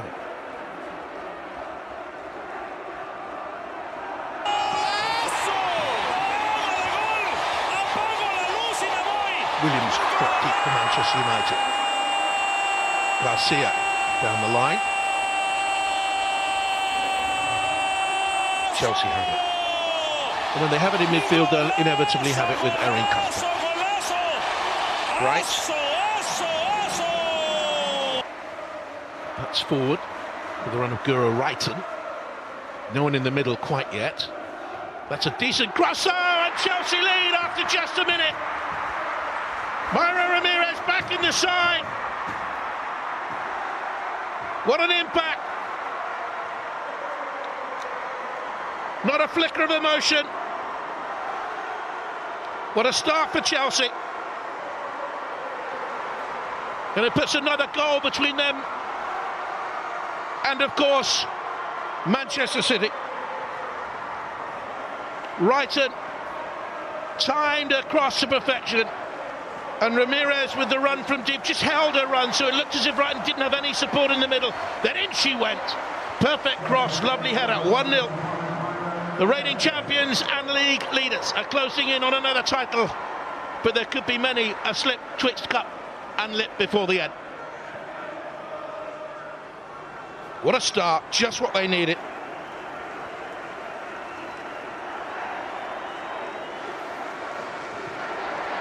Can Manchester City respond at Aston Villa?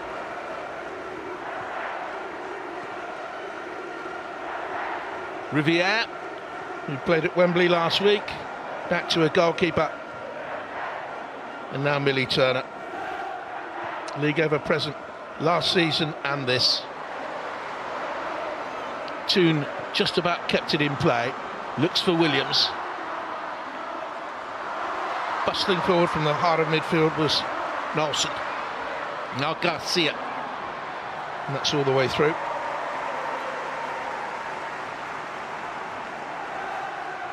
Chiramushevich coming out to pick it up. Started the last couple of league games. He was out for a long while, November through to May. Start of this month.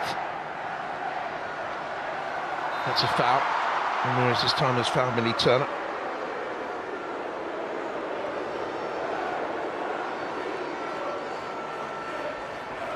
Brought in from Levante in January, Ramirez, to replace the injured Sam Kerr.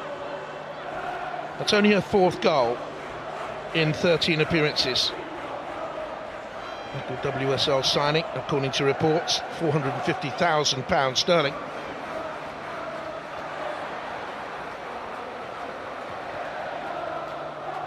Nelson, Lucia Garcia, won back by Chelsea. Easily, Bjorn played it through the heart of midfield. Here comes Earps, sweeper keeper.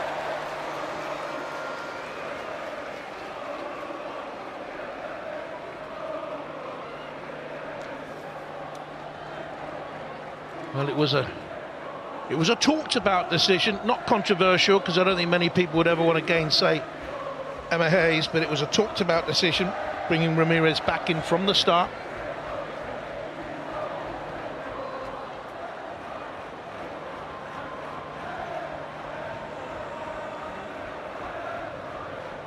Now, Musovic keeps a clean sheet, then Manchester City will need at least 3 goals.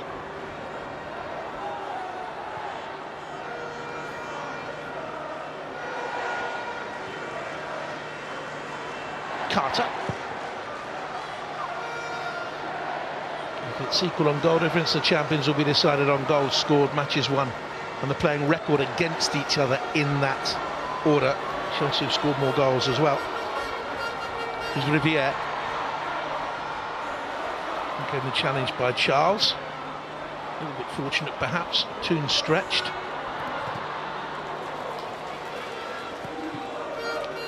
But I mentioned right at the start of the commentary, would they be outnumbered in midfield? But Macario has dropped back in there. So it's 4-2-3-1 for both of the sides.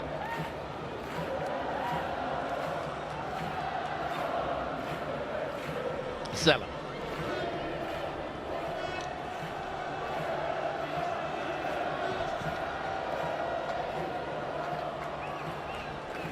Manchester United failed to win any of their 8 WSL games against Chelsea, losing each of the last 6. Probably the only team that Manchester United haven't won against. It's a lovely header back across the goalkeeper. Well, there was the emotion, and then she calmed and cut a distinguished figure. What will life be like for those fans without Emma Hayes? Come again now with Ritting, Cannerit, little pullback, half blocked by Letizier, not yet clear. And Solomon's clearance bounces away off Macario and away for a goal kick.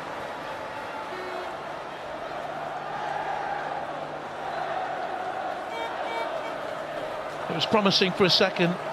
Letizier looked a little bit jittery back there. On standby for the forthcoming England internationals, deservedly so. She had a fantastic season, wasn't the best of clearances. Johanna Ritton-Cannerit can be destructive on her day. She's only missed 3 league games.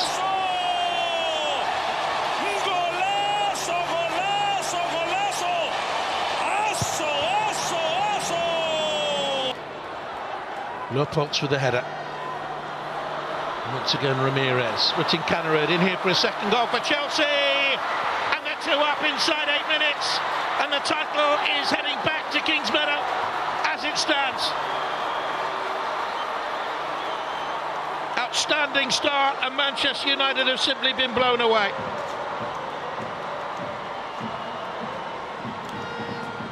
Lovely cool finish.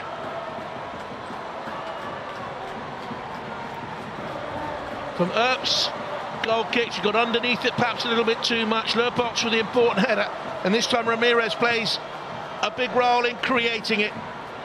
And as Earps advanced, so Johanna Rytting-Kanerud slipped to beyond her for her 4th of the season.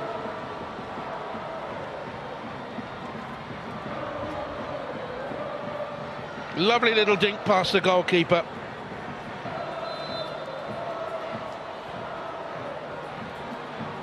She'll take some stopping now. She had that crushing period with her group when they lost the Continental Cup final, the League Cup final, then went out of the FA Cup against Manchester United at the Leigh Sports Village, then went out of the Champions League against Barcelona.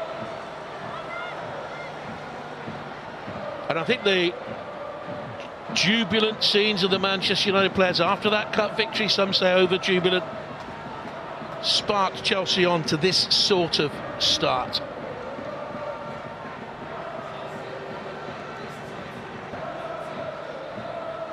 As it stands, Chelsea 2 points clear. Look at the goal difference now. Still Manchester City 0-0 down at Villa.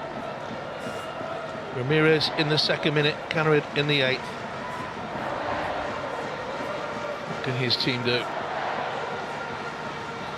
Only other goal in the WSL today, by the way. Leicester 0, Liverpool 1. Oh, and Tottenham now lead West Ham by a goal to 0. I think England got that one. Ramirez, she's on fire. Rytting-Kanerud in here again behind. Square it goes. It's another great chance, and could and should have been 3. Wrighton was in the middle, up in support. Couldn't quite convert it. Would have been game over and probably title over inside 10 minutes. The power here of Ramirez. Picks out Wrighton, and Jade Riviere, to give her credit, did just enough. Swept in. Wrighton saw her coming, perhaps took her eye off the ball.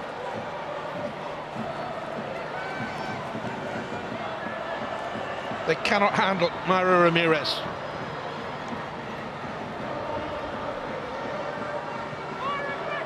Chelsea, 6 defeats in all this season, but 4 have come in their last 8 games. Were they wobbling? Would they be decisive enough? Well, they're heading for a 29th win in 39 games in all now, unless there's a Manchester United miracle.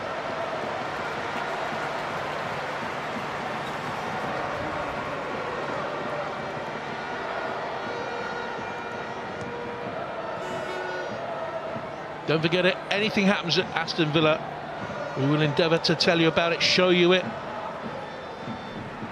You will not want to see the goals again, as he consults with his coaches in there. Charlotte Healy is in there, and Bay, I think I saw in there.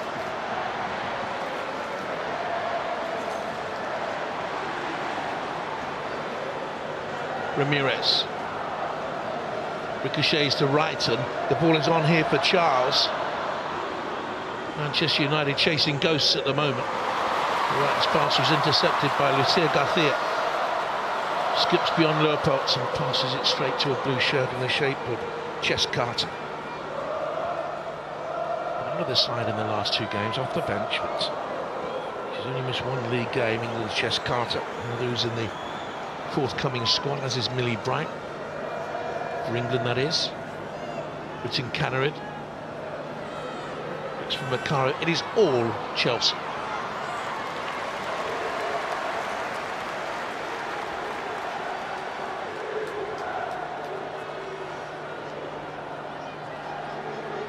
Now just watch out for Guro Wrighton's positioning here once she comes in off taking the corner. If the ball is cleared back out, watch the position she takes up. She's scored on the final day of the WSL season in each of the last 2 campaigns. Really Bright is up from back, just the 1 goal for her in this injury-ravaged season. Out from November through until late April with a knee problem. Brighton with the corner. And away by Turner. Cuthbert. Interception here by Rachel Williams. Great roar goes up from the Manchester United crowd when she picks it up too. Carter was there.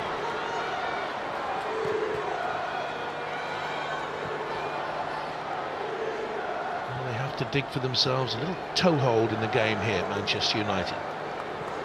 They conceded 2 in the opening 8 minutes.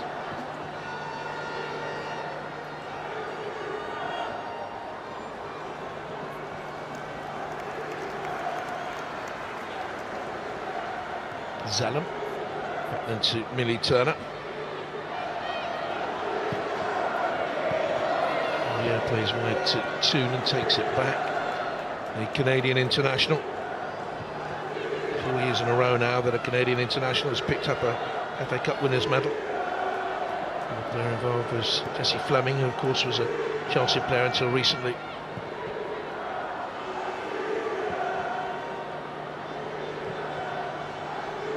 Blundell, former Chelsea player herself, very successful when she was there. Won the league 4 times and the cup a couple of times, League Cup twice.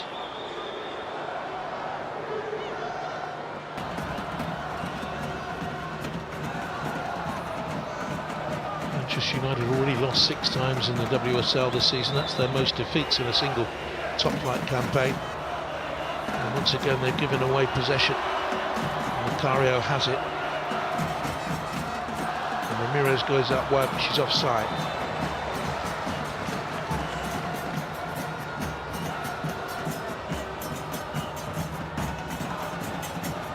Aspinall and Emily Carney are our assistants today. Rebecca Welsh, the referee, was on duty in the Championship semi-final playoff this week. She was the 4th official for Leeds for Norwich 0. Garcia couldn't keep it in play. She will be a threat.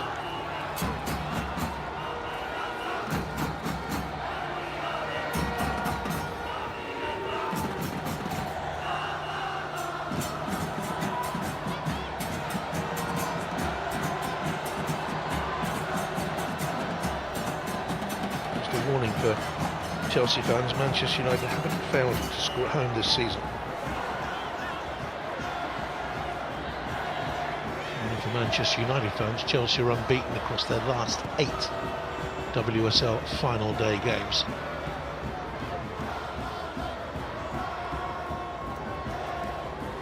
Blundell. Malala. Is it back again? Hasn't touched the ball up until this point. The unfortunate Leah Gorton, who went off at Wembley. There's Bright.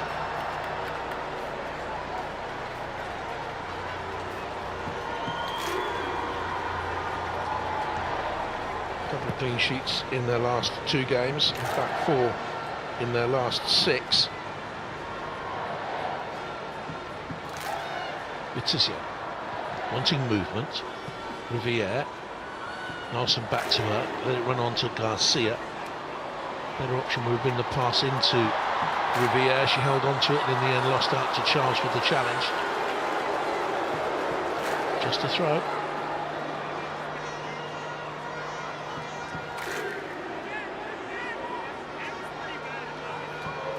And Terrio's Riviere with the throw.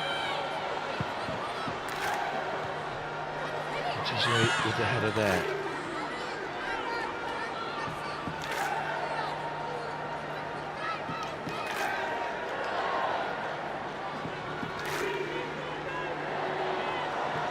Charles did well to get beyond Garcia. Pass too long though for Mayra Ramirez.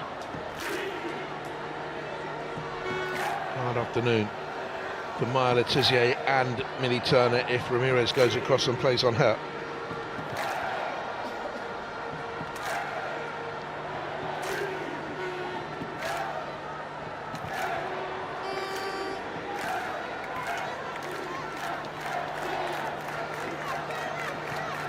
Blundell to Malone. Tuna stayed wide on that left-hand side. Whether they'd want her out there or prefer her in behind Rachel Williams up top.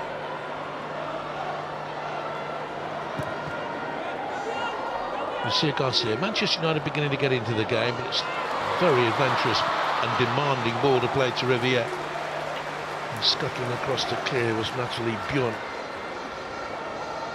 Started the last couple of games for them, the Swedish international. in January from Everton.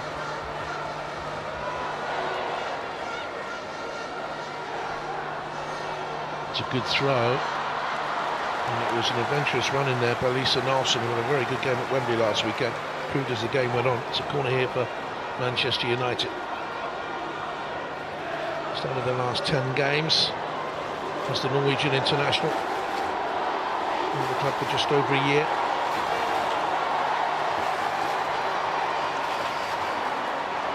Katie Zellum will take their corner as ever.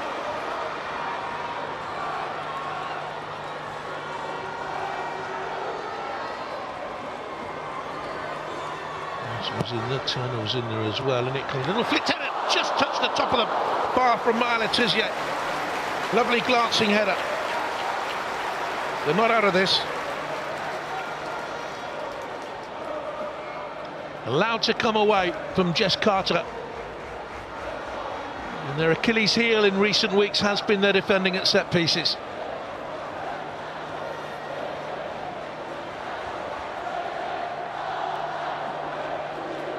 Couple of goals for the ever-present Maya Letizia this season. She hasn't missed a league game in 3 seasons. Arsenal 1-0 up against Brighton. Alessia Russo on this final day. Everton 1-0 up at Bristol City. Schnus getting the goal.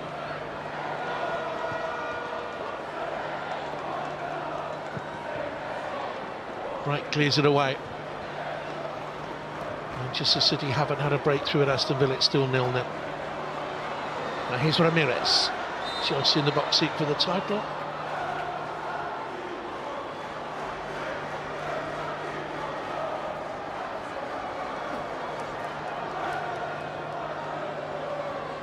The Cuthbert challenge, got action for you from Villa Park. I promise you we bring you all the action as it happens. Manchester City pressuring, that's Alana Kennedy, I think. The top of the crossbar.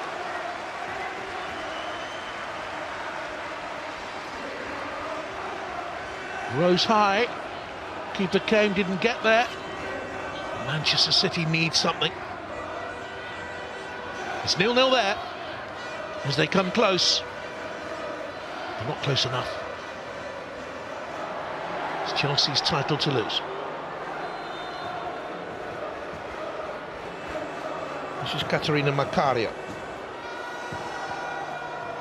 Into the box, put it back across goal by Bjorn. Played in there again, and just eased away by Turner. Natalie Bjorn was behind her. She's going to be their main danger, I feel, at set pieces, Bjorn.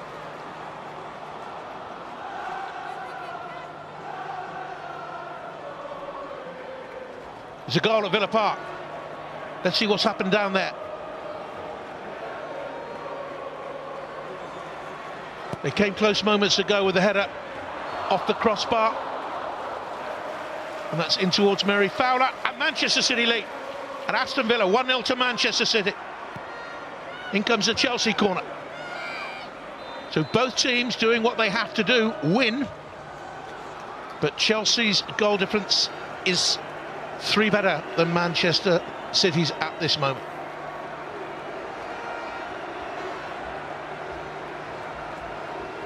Little push in there, I think by Bjorn, was it? Zeller.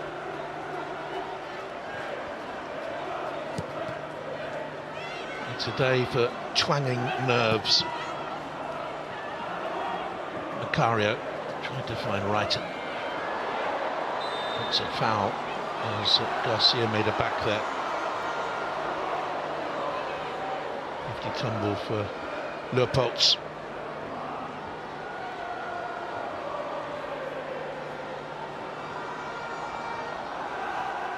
Crashing fall for Melanie Leupolz.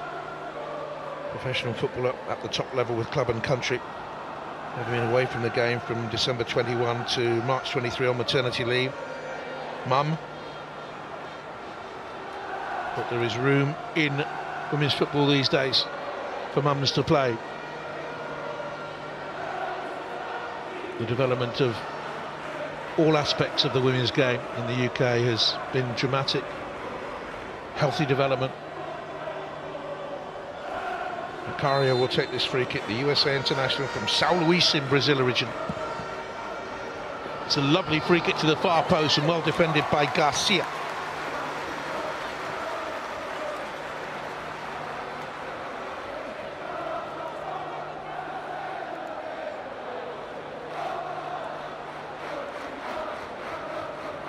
Good delivery of the ball. There's the US international. Ramirez with Garcia, the shorter player there, the slighter player there. Very strong is Myra Ramirez. Brighton will take the corner again. Looking for Ramirez. Noticeably quicker to the ball was Leupolz. Garcia not strong enough against Millie Bright. Looks far sharper here than she did just when she first came back into the side just a couple of weeks ago.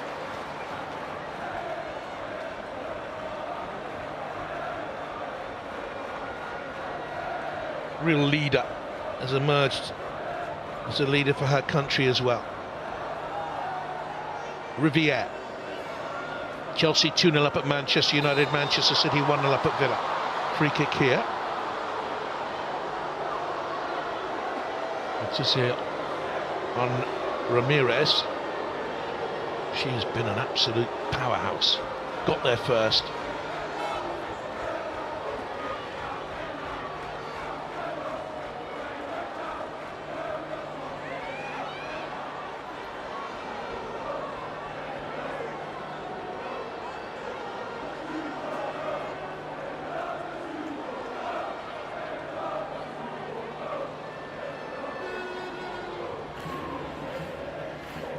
Macaro's had a signal from the bench from Emma Hayes and her coaching team. Glanced across. 25 minutes nearly up. Ramirez, that's a mismatch in there with Garcia. When it comes towards her, Earps, big strong punch. Mallard couldn't hold it up, hasn't been able to get into the game and influence it. Neither has Toon, really.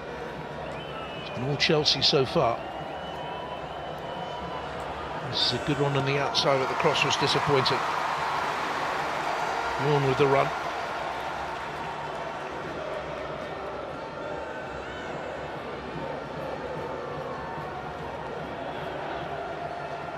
Everton are 2 up at Bristol City now.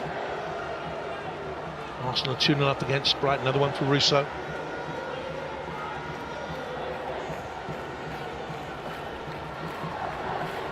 Yeah, it's a good ball. Garcia, she got away from Giles, she had to check back.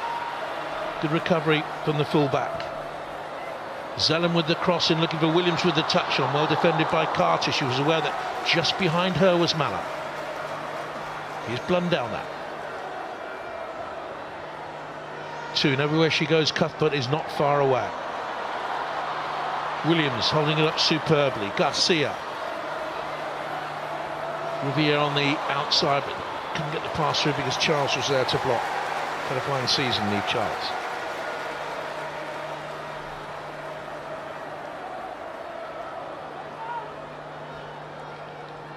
As it stands, Manchester City need to score 4 more if Chelsea don't score or concede another goal in this game to win the league.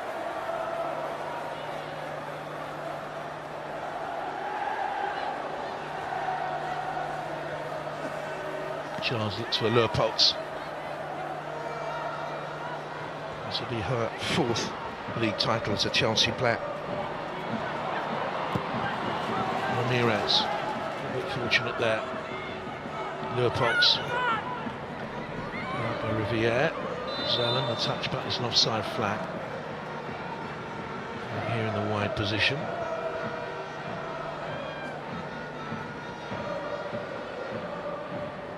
Hayes will know what the league table looks like. It'll be in her head. There it is for you, confirmed.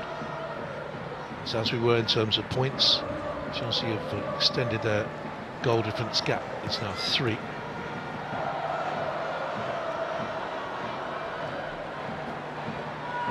But it is the tightest WSL title race I can remember. For a long time it was a 3-horse race with Arsenal. And confirmed in the Champions League places, they'll have to qualify for the group stage come the late weeks in the summer. Top two automatically go through. Here's Lisa Nolson.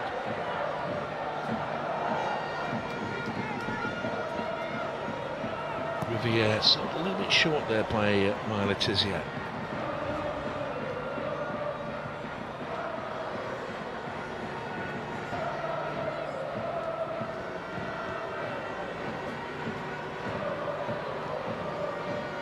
Blunder.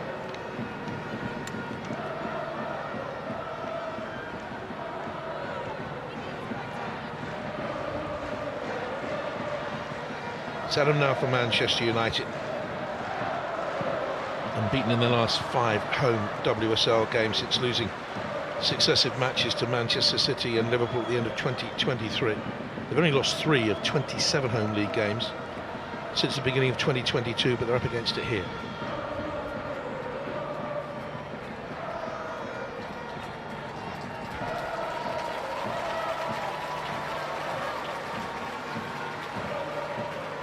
Sheer joy on his face less than a week ago at Wembley. He worked so hard in his career for that success. Here's Ramirez for Chelsea, trying again to cut through the defence with the ball straight to right, and high line from Manchester United, and it was very square as well.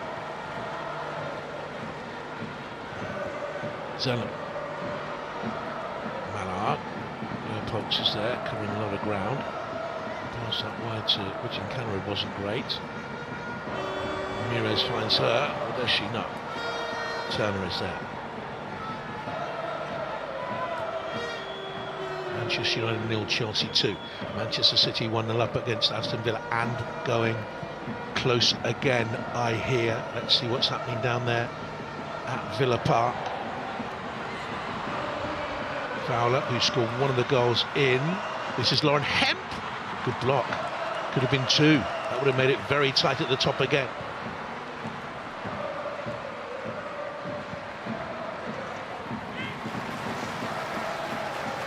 Still advantage Chelsea. Here's a corner for Manchester United. Natalie Bjorn. She's a very, very good Swedish under-19 team that won the European title in 2015. That's where I first saw her breaking through. Half an hour gone. In the heart of that defence now, Bjorn for Zellum's corner kick. Goes away from goal, looking for Turner. Riviere plays back to Blundell. Mallard's broken away to that left-hand side, found by Riviere. Garcia's in the middle to attack this cross. Too high for her and Rachel Williams.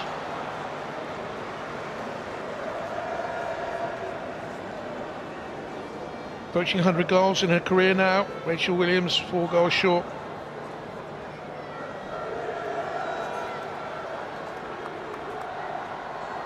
Cup winner now twice, won it with Birmingham.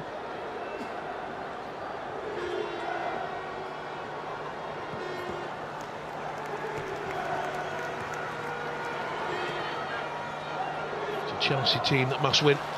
It's a Manchester United team on the back of their big victory at Wembley. There is an intensity about Chelsea that is lacking in the Manchester United team at the moment. Letizia. Riviere around the corner. Angled away by Bjorn.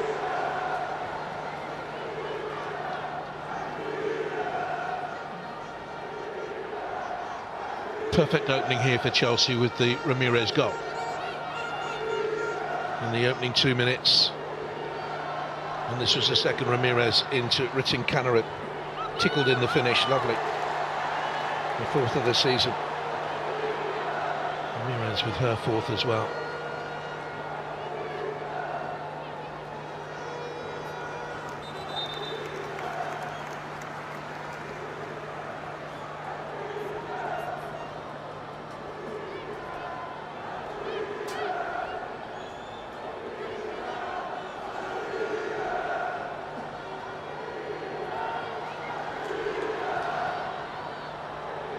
Ramirez, imagine a run beyond her to Manchester United. Throw, thinks Letizia. And you can see they're hungry to get on with it, Manchester United, and you could seeing that block down at Villa Park. We showed you by Sarah Mailing to deny Lauren Hemp with that shot. You can see that Aston Villa players are giving it their all on their last day for Carla Ward, their coach.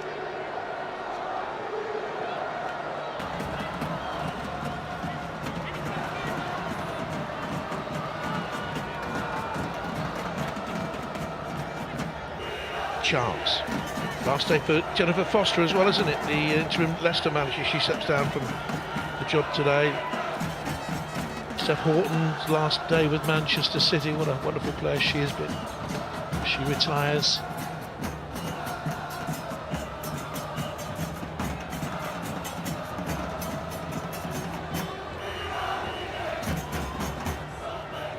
Towards Ramirez, one in the air by Turner. Best of passes by Leopold, but Macario turns it into a decent one. That's cut out by Blundell, coming in from the left full-back position to go narrower. Defending the width of the D on the edge of their penalty area. Carter. Richard Cannon.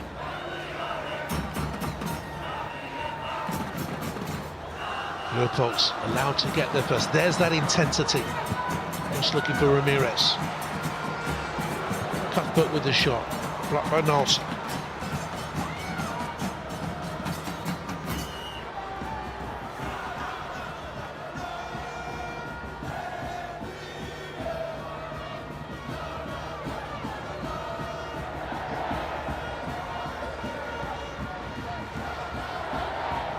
Chelsea fans are the louder here at Old Trafford. Not surprising. Ramirez, I think she was just going to touch it around Turner rather than set up Macario, who is behind her. It's travelled. Here's Ramirez.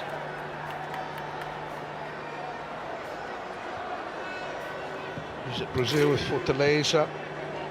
She was in Colombia with the Medellin. In Spain with Sporting Huelva, Levante. And now here with the champions-elect of England. Right. To Jess Carter. For her, it would be a 5th league winning medal. For Bright, it would be a 7th.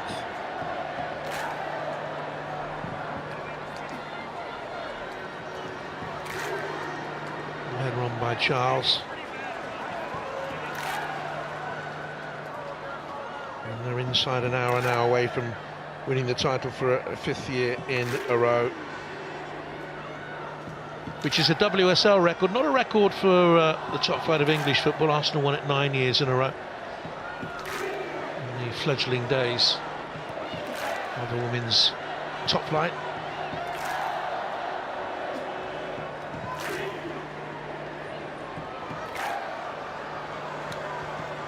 Riviere. Garcia, a little nutmeg on Charles, who was the quicker to turn. Garcia digging in, she relishes the physicality of the game. Goes Lucia Garcia from the Basque country in Spain.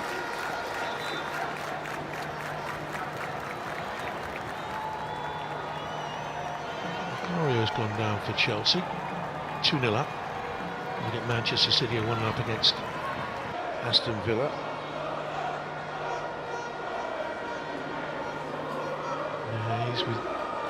He's ready there. It's a trusted team she has around her. Stuart Searle, Gemma Davidson from the player.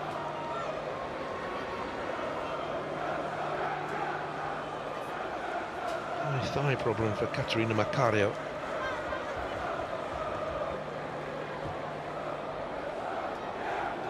So it's Arsenal 2, Brighton 0, Manchester City 1 up at Villa, Bristol City 0, Everton 2, Liverpool 1 up at Leicester.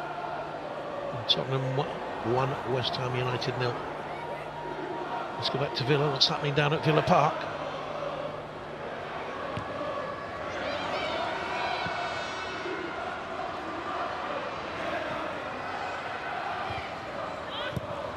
Oh, they've hit the bar again.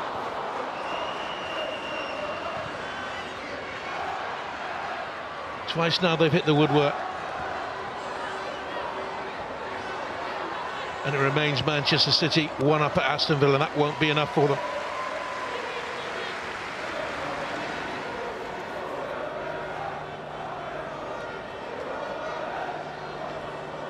Before the game, Emma Hayes was saying what a privilege it is for her to see out her final game as Chelsea manager in the backyard of Sir Alex Ferguson.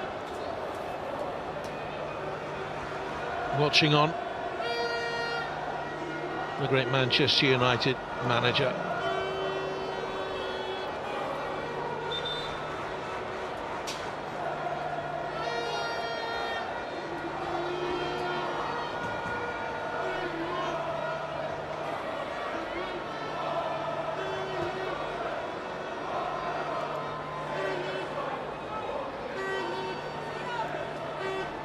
He's enjoying it.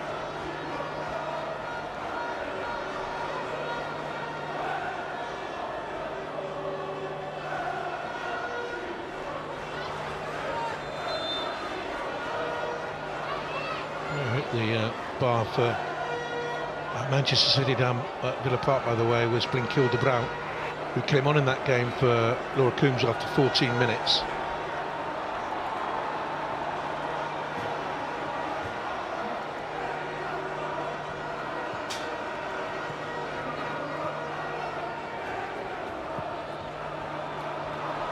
Manchester United look to set Melvin Mallard away. Williams in the middle. Not a good ball in from Mallard. Hasn't really got into the game. Preferred on that left-hand side for the injured Leah Galton to Nikita Paris, who could have played out there. Jay-Z could have played out there. They're on loan from Lyon.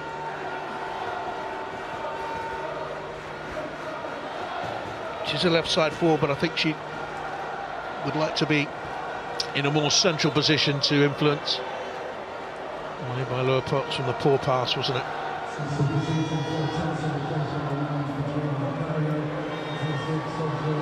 Macaro's going to play no further part.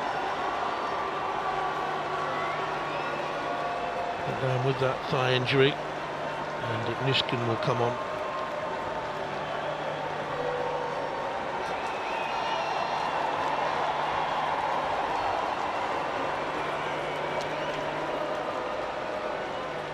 Nishkin, German international, joined last summer from Eintracht Frankfurt. Got 11 goals from midfield. She's a more defensive midfield player than Macaro. Got a hat-trick against Brighton Hove Albion away, you might remember, back in October.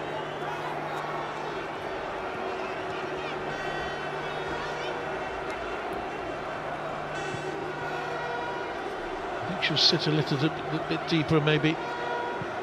Lurpots will run beyond, but she's just gone beyond Lurpot. She's dropping back now into the centre circle there. Cuthbert will work so hard alongside her. Yeah, it is just like for like. It was seeing the substitutions. There's Nuskin wearing 6. Ramirez drawn Turner out wide. Third goal before half-time would be huge. Ramirez, oh, she pulled down there by Turner. Was she playing for it? I think there was contact outside the box, but it might have been 50-50. I do think that Ramirez made a meal of it when she went into the penalty. There she is again.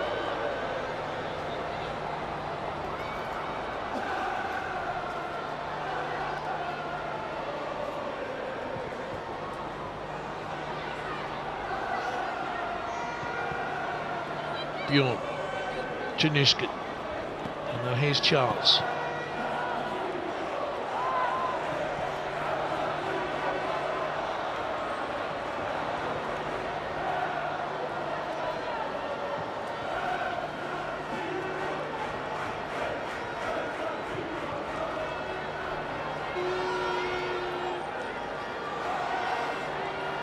Goodness me, had those 2 Manchester City efforts that hit the woodwork gone in, we would have a very, very, very tight and nervy moment or 2 ahead of us.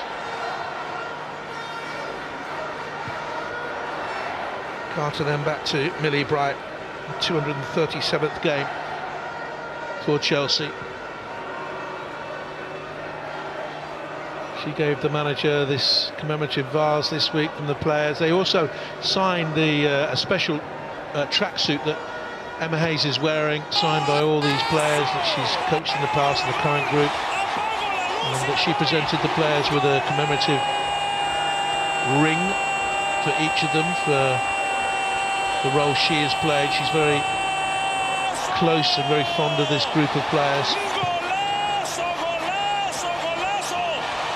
Ramirez to turn Turner and run her down the line, and she's too powerful for Turner, and she's gone beyond her, and there's a little pullback, and there's 3-0. Şerken off the bench has surely put one hand of Chelsea's on the title now.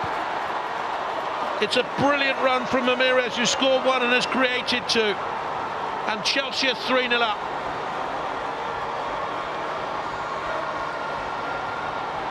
Empty net gaped in front of her after all the work done by Mayra Ramirez.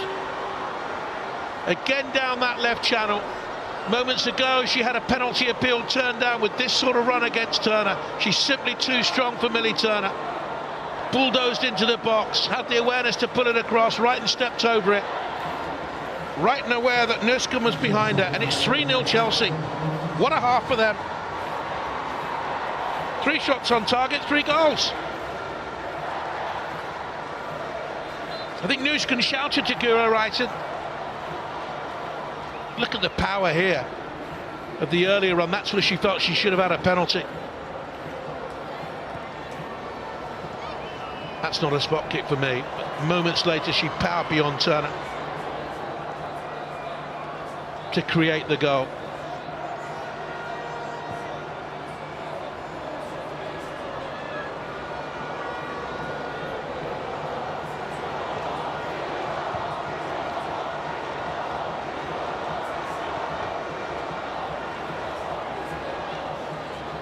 Level on points, but the goal difference is now a yawning 4. And because they've scored more goals, Chelsea, Manchester City effectively have to score 5.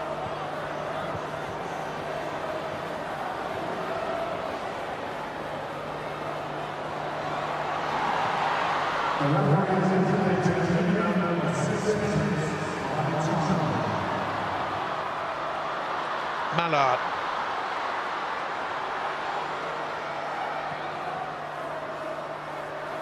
Zellum arriving. Was she tripped? Simply tumbled. Leopold has been terrific for Chelsea.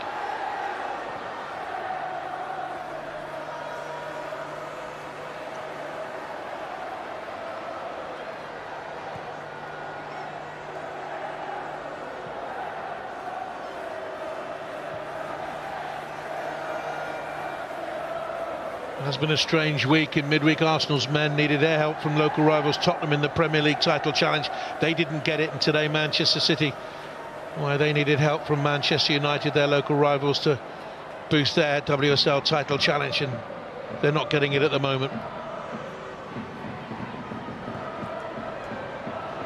I don't think there's anything Manchester United could have done. Chelsea have been brilliant. Lucia Garcia with a cross in the middle. Carter was dovetailed in behind Millie Bright to get the clearance away, and it's the outstanding Ramirez. And Ritin Kanarin, and Nuskin's making up ground to get in there. Ramirez awaits in a deep position. Up through the gears, beyond 2, it's brilliant, it's sensational, it's Manchester United 0, Chelsea 4. An amazing first half as they steamroll towards another title, with Mayra Ramirez driving them on again and again. Outstanding, 2 goals from her, and Chelsea have been unstoppable, and the FA Cup winners have been outclassed, and it's going to be another title for Chelsea.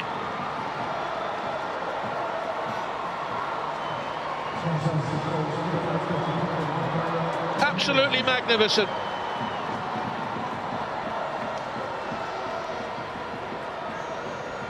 Saw the opportunity to run the defender in between the two of them. Just breezed beyond Nelson and Blundell. Looked to the far corner, and that's where it went.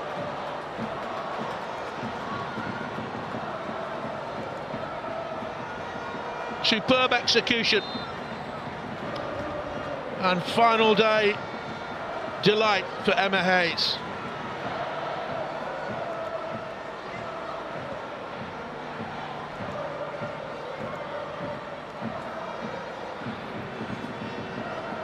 There's nothing Manchester City really can do now.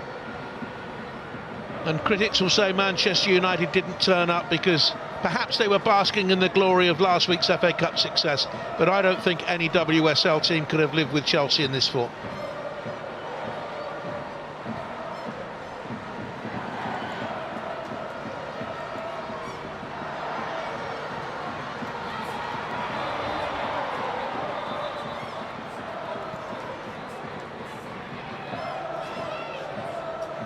Keep switched on, she said to her players.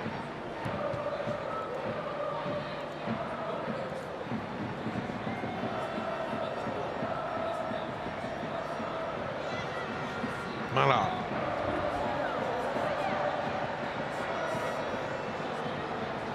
Letizia.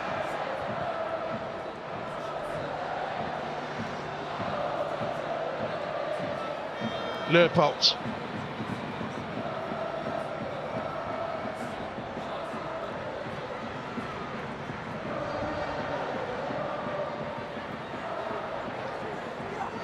Oh, what can he do in the second half?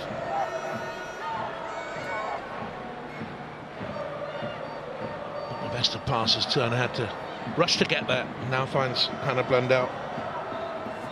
Not the afternoon she envisaged against the road side. Mallard.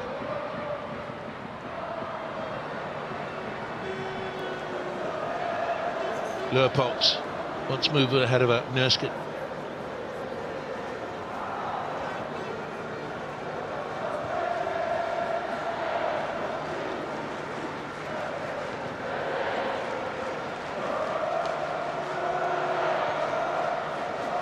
Really bright. And Leopold again, so experienced from title-winning days at Bayern. Cuthbert, Ramirez on a hat-trick, this time seen off by Letizia.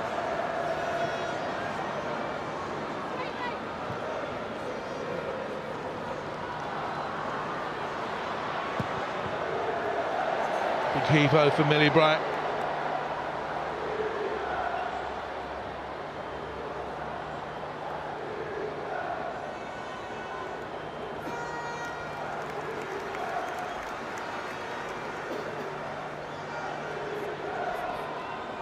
Outstanding in the first half, Myra Ramirez.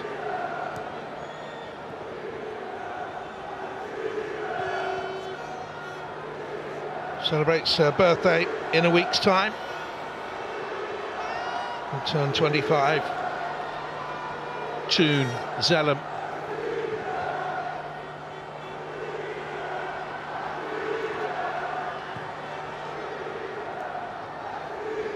Katie Zellum has it back again. Testing ball met by Charles. Mallard. Nothing on that wide here to the right-hand side. Arriving late is Jade Riviere. Chelsea have so many blue shirts back in there now. 9 of them look. They're defensively well set. Carter away. And the half-time whistle blows at Old Trafford. It was billed as a nervy day for Emma Hayes, her final day in charge of Chelsea. But within 2 minutes they were 1-0 up through Ramirez. 6 minutes later, Canner had made it 2. Nishkin off the bench 3, set up by Ramirez again. And Ramirez got the 4th with sheer power as she drives Chelsea towards the title. The half-time whistle has blown at Old Trafford, a pat on the back, and deservedly so, for Myra Ramirez. Emma Hayes heading for yet another title. They're 4-0 up at the break.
second half. Only her 7th game of the season. She was part of the team that went to Wembley last season, was beaten in the cup final, and then didn't play again until the 11th of February, having injured her ACL. And she gets an early feel of the ball, the Irish international. Born in Solihull, was an England under-23 at one stage. She will play on the right-hand side. Riviere, as you can see, has switched to the left. Manchester United look for Lucia Garcia. As it stands, Manchester City will need 6 at Aston Villa of any chance, and that is if Chelsea don't score again. Leopold, she's been super in the midfield, and she looks here for Ritten Canary. She's lost her way a little bit, she tried to carry into the box, but she's still running, and she's still in, and out saves. And it's just at the bottom of the post from the follow-up by Guro Reiten, and it's still alive, and it's poked in, and they have another, and it's Leopold, and she's deserved that. A flurry of chances that came and went. Look at the smiles, they know the title is done. Early seconds of the second half. And Melanie Leupolz with her first goal in a long time, since November 2021, when she netted against Servette in Europe. Ritten Canary with the run. Riviere tried to turned into trouble. Ritten Canary got in there again, little nutmeg on Turner. Earps makes a good save, and then Reiten hits the post, but she was aware it was still alive. There's the pullback, Leupolz stretching. Just wonder whether the keeper could have done better with this second one, having made a fine first stop. Got to her feet, back into the middle of the goal, but she couldn't keep it out. And it's 5-0 to Chelsea. What a day for them. 5-star show. 5 shots. No, it's what, there's 7 shots on target. They've scored from 5 of them.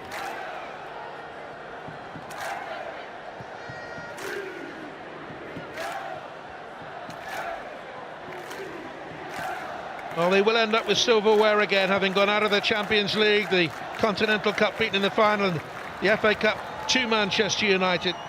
There was a danger they'd finish without a trophy for the first time since 2018-2019, but those fears absolutely dashed.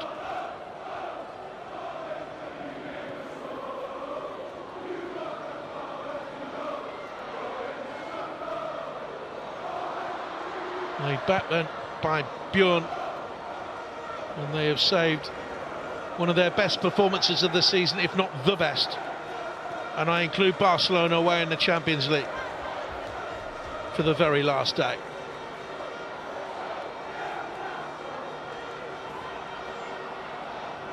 They scored 2 minutes into the first half, 2 minutes into the second.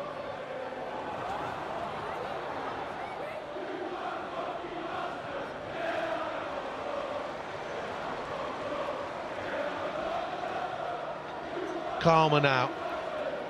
There's the table. Goal difference 6. And Manchester City haven't scored as many goals. They need 7 now. Manchester City, that's assuming that her team doesn't get another one. 14 goals in the last 3 games of the season now. And it all looked up for them when they lost at Prenton Park, not far from here, over in the Wirral. And she admitted afterwards it was such a shame she wouldn't be winning a title in her last season. Wrote the title off, but it was Manchester City's defeat by Arsenal that opened the door, and Chelsea came storming through it. Here's Riviere. Now Manchester United look to create something on their left. Mallard, Zalem, Leopold was there and just too strong for her. And look at the strength again and the danger of Ramirez. 3 players around her. Riviere tried to nick it off her toes, couldn't. No support in the middle. Oh, look at the balance. Pulled it back to Ritten Canary. And Riviere gets the slide challenge in. Well, if they keep hold of Mayra Ramirez, partner up front with Sam Kerr next season, powerhouse duo they will be.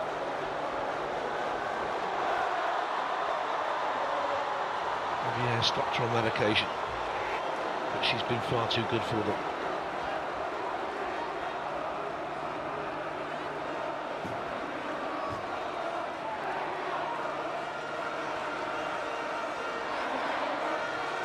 Brighton will take it.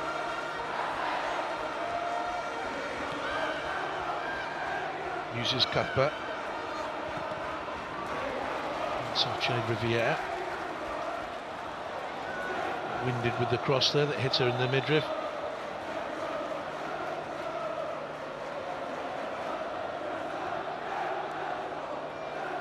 Bit of cramp from Ramirez and Lucia Garcia helping out.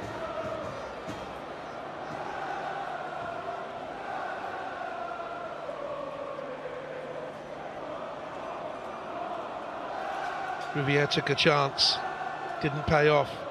That's where Ramirez got hurt, I think, initially. Brighton deflected it onto the post, but then played that huge role with the vision to see Lopez was arriving. And at the stretch, she beat Mary Earps. There's no way Mary Earps could have got that.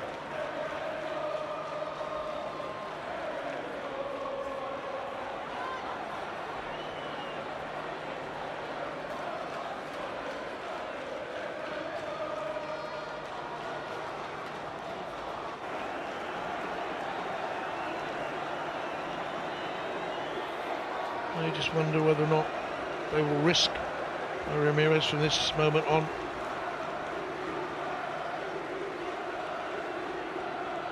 This team's heaviest defeat of the season. They conceded 3 at Chelsea in the WSL. On James got a hat-trick that day.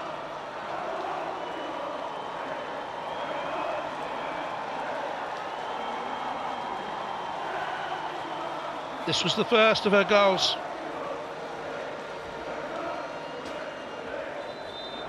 Vamos, she's saying, let's go. And that was her second on the stroke of half-time. She wants to come back on. She wants a hat-trick. Here's Carter to take on Ella Toon.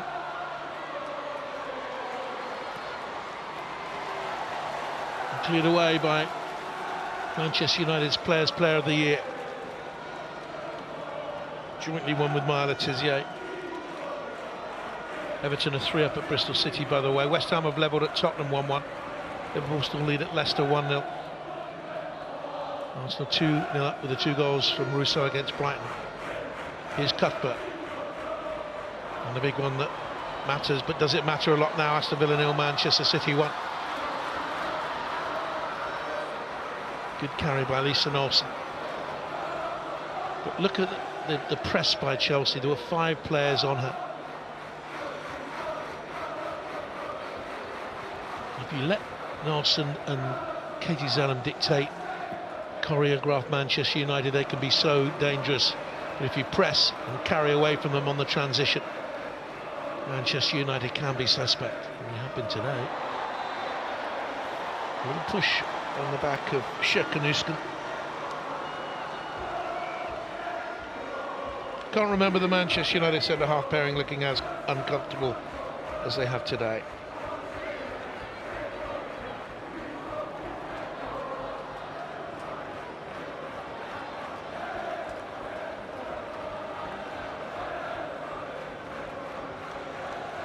Up comes a smiling Niamh Charles. You saw her moving up from the back. Now Cuthbert hands on hips, Wrighton is the other side.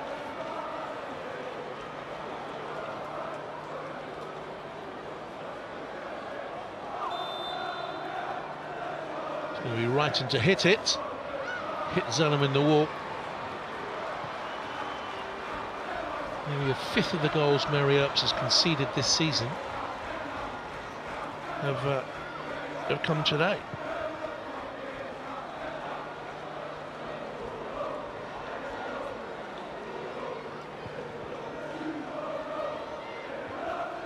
Turner's underneath that one. Richard Conrad couldn't keep it in play. The Swedish international. Second season at the club. second league title winners' medal it would be for her. Skinner given that security of another year's contract with an option for a further one this week. The space here then for Toon, onto Mallard, offside.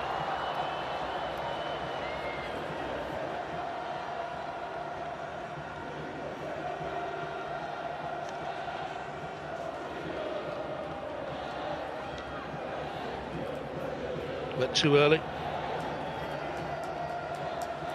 So this will be all in all, including spring series and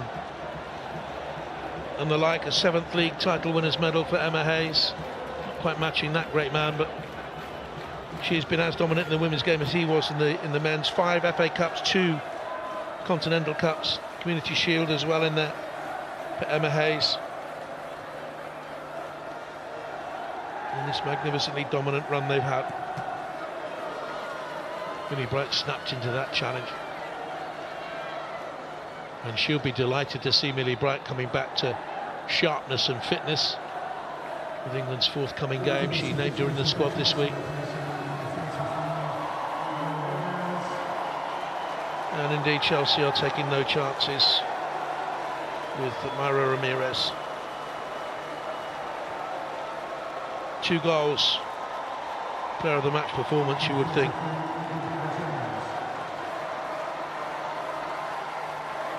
Absolutely brilliant. And Viva Jones comes on, who's been in sensational form as well. Up goes Leupolz. Sophie Ingle is coming on.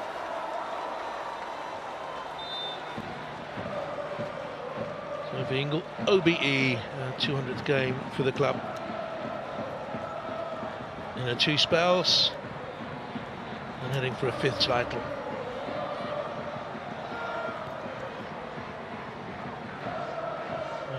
Aggie Beaver-Jones has 4 goals in her last 3. She started the last 3 games. She scored 13 goals this season. She's only 20. Very much part of England's future, you would think.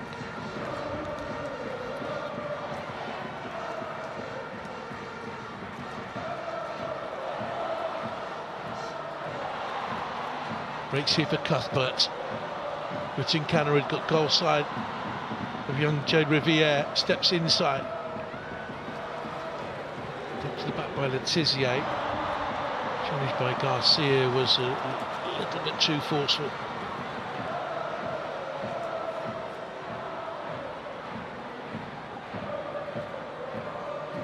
Mischke was edged off it, feeling the pit of her back there. I don't think there was any question it was a foul. She went to shoot, she just got bumped. It was the wrong side to make the challenge.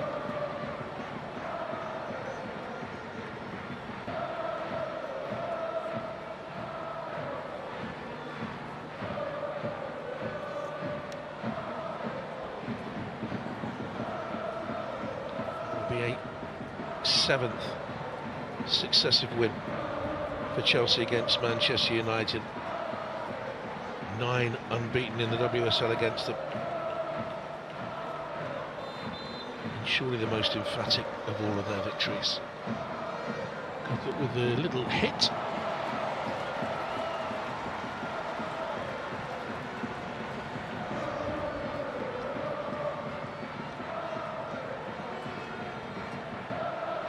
Now, if you consider Wrighton's hit the goal frame, that's the first time I can think of they have not hit the goal frame or the target.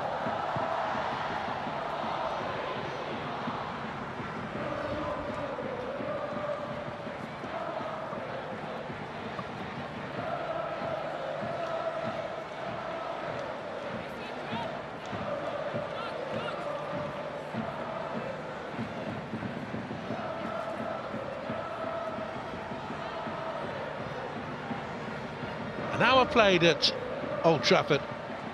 Chelsea half an hour away from lifting the trophy. Bright clears for the reigning champions and the champions-elect, and out by Letizia.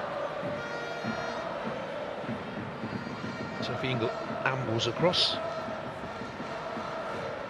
And James there on the bench for Chelsea. Van Kirby will be hoping to get on for a farewell appearance.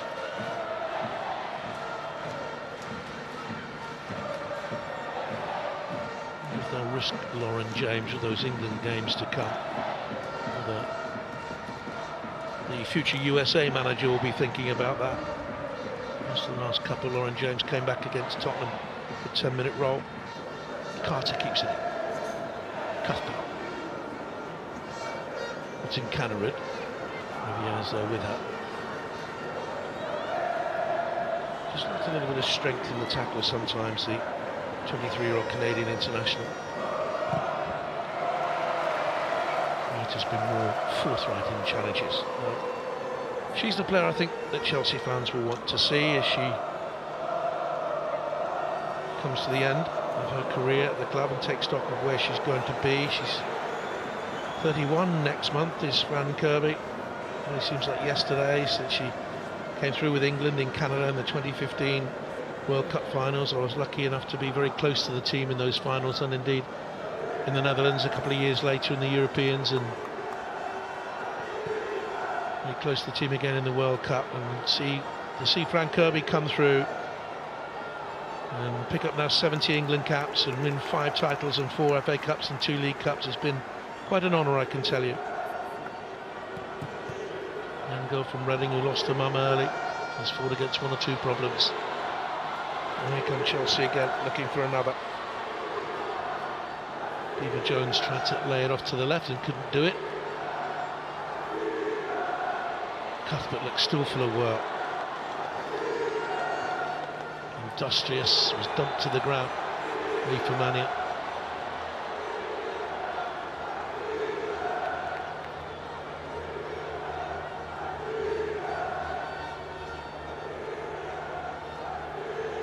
Two bad ACL injuries she's had.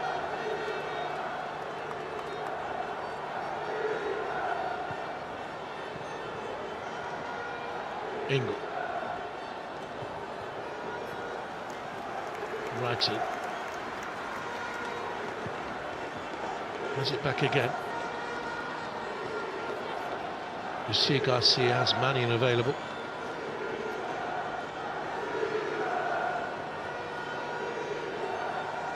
A day when Chelsea will lift the title.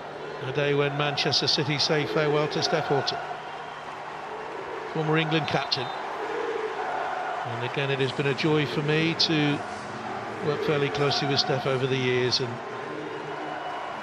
what a fine player, what a great leader of a team, what an inspiration she has been. Jill Scott watching on, tears in her eyes. She's been at the very, very heart of the development of women's football in this country, Steph Houghton. Comes across from Rutten Canary.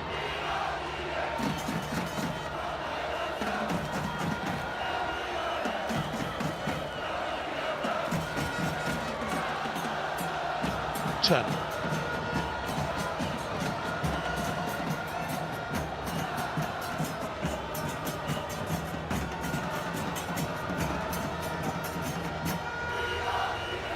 Here's Adam.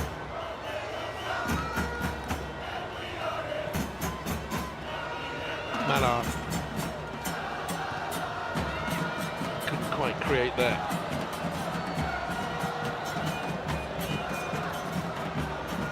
The game has changed over the last decade. It has become more professional, more caring for its players, which was essential for that to happen.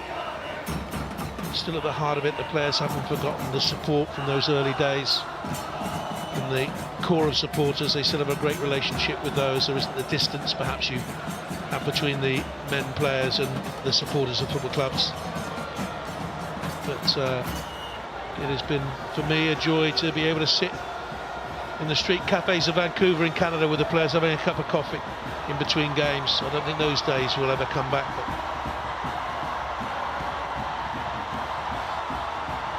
here come Chelsea once again.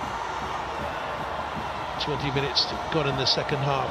We've got a goal at Aston Villa against Manchester City. Which way has it gone?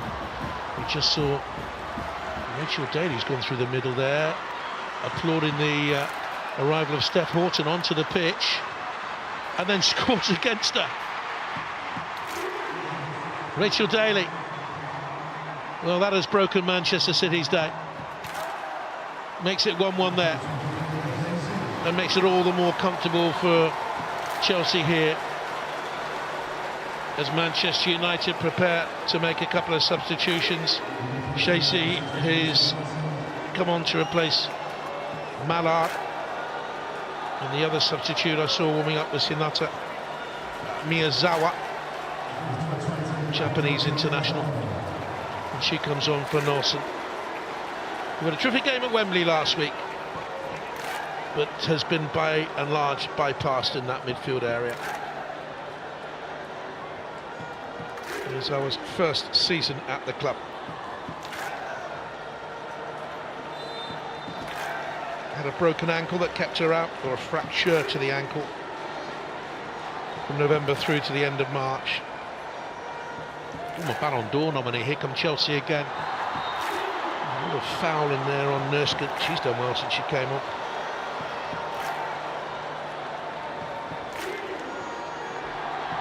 And a yellow card against Garcia. Second time she's tried that challenge in the matter of minutes. First time she got it wrong, and she's got it wrong again there.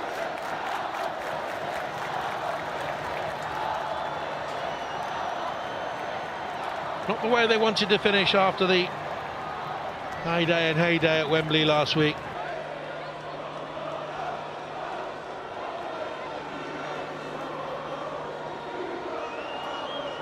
Brighton will take it midway through the second half.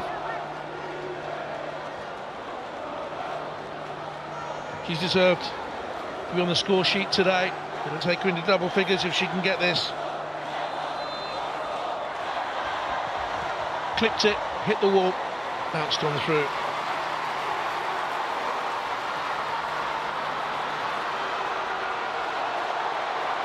Strong challenge there on Chasey. And the chest Carter, they're 5-0 up on the last day of the season. They know there's the title is theirs, and look at the industry.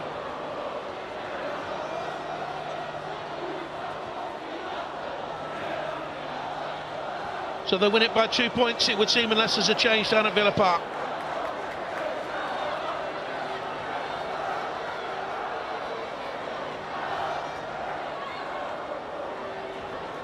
He can hold his head up high. Hasn't had the support from the supporters that I think he deserves. Not all of them, and not all of the time. They'll win a few hearts and minds, and went a long way to doing that last week. Exasperated look on the face of Lucia Garcia. She's come to the left-hand side, she's come on the right. Archie Williams has seen nothing of the ball, really.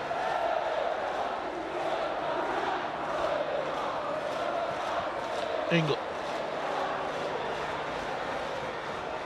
Neve Charles turns back.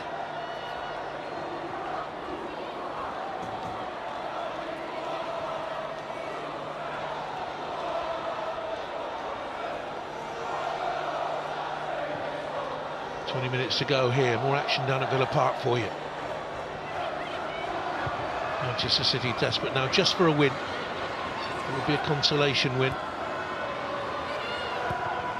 Oh, it's a poor clearance. This is Lauren Hep. The puff of the cheeks, the exasperated look, tells the story of the day that has gone away for Manchester City.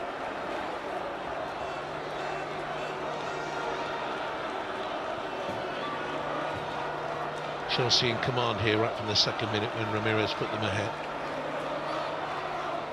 Charles holding off Mania, who has it now. Tuna on the corner, shays it. Williams is in the middle.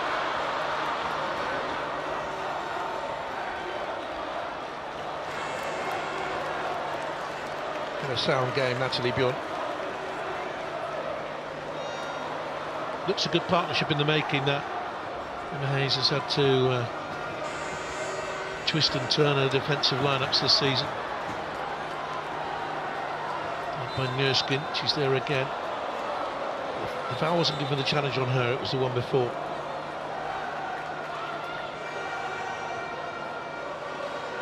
Arsenal 4-0 up against Brighton now. And Viviana Miedema has one of those goals in her farewell appearance for Arsenal. Everton say 3-0 up at Bristol City. Schnüss, Holmgren and Bissell scoring there. Liverpool 2 up at Leicester. Haug and Kiernan adding the second. And it's Tottenham 1, West Ham 1. Urki equalising for West Ham, but England have put Spurs ahead in the first half. Shazy Williams is there with her, then Tunis further across. It's not a good ball in. It's been a great season for Shazy. From Barcelona, where she'd done so well.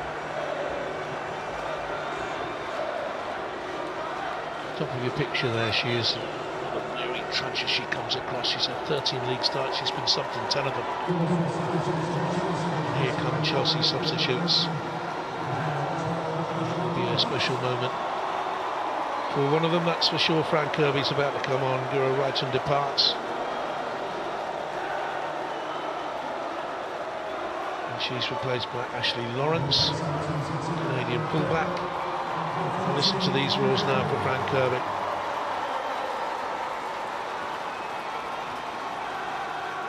Replaces Erin Cuthbert, with whom she's faced so many games. And look at the response. She announced to the supporters in a video link that she was leaving. There were tears in her eyes. Very emotional. The fans sing Super Fran.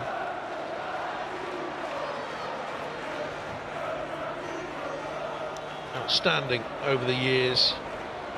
Despite problems, she had a severe illness that depleted her all of her strength. For one or two other issues as well, having lost her mum early. But in 194 games for Chelsea, she scored 107 goals and picked up 12 winners' medals. And she's on the book.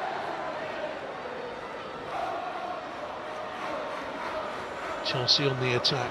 Nuskin blocked away for a corner kick. More action from Villa Park coming your way. Let's see what's happening down there. The first half. Kilda Brown hit the woodwork, you'll remember. She's come in there again. This time she's denied by the goalkeeper. They could have had 4 or 5, Manchester City. Could have been a lot tighter. Kirby takes the corner kick quickly, finds Lawrence.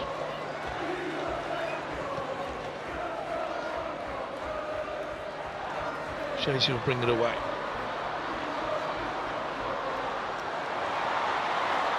And showed good strength there. And ahead of her is the other substitute, Miyazawa's made the run. And a very alert Sashira Musovic comes out and makes a save. And that's the first save she's had to make.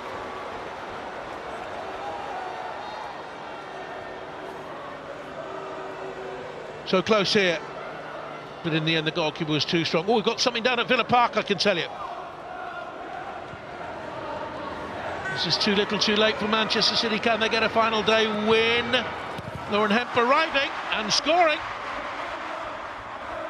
Denied in the first half, gets one in the second half. And it looks like a final day win for Manchester City, but not by enough.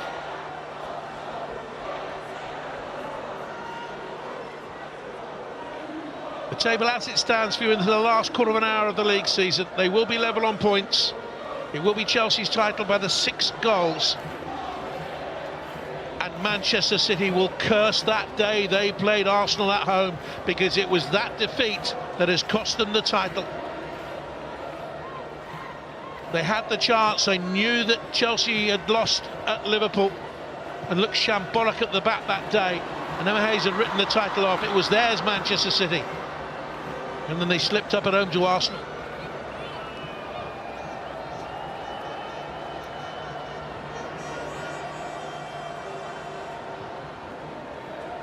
They say in the Premier League in England, you can have the best season of your life in the Premier League. Oh, but then you've got to beat Manchester City for the title. And in the WSL, you can have the season of your life. Oh, but then you've got to beat Chelsea for the title.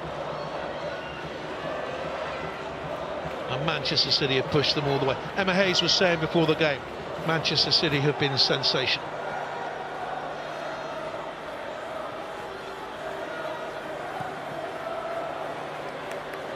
Sums up Lucia Garcia's day. What a difference a week, mate. She was all smiles, brimful of joy at Wembley.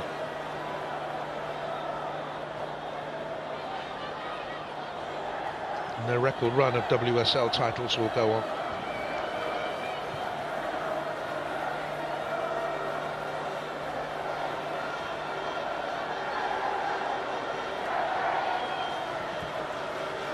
He wants to go on and win more and more with Manchester United, having won the FA Cup. They need strengthening in one or two areas, you would think. Garcia's done well. Williams back to her. She got in behind Millie Brighton. No one in the middle, and then the slip.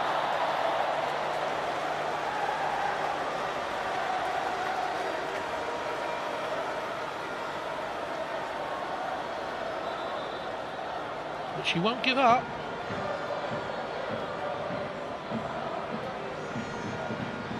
Nikita Paris is going to come on. She stayed at Manchester United, didn't go to United States of America football to win the FA Cup. She stayed, came off the bench, she's on.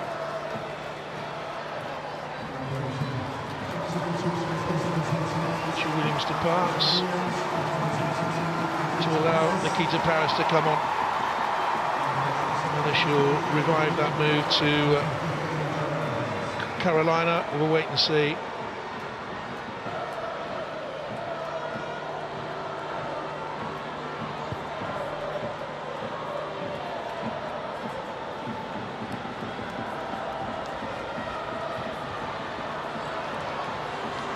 Evans was the other substitute for Riviere for the fullback.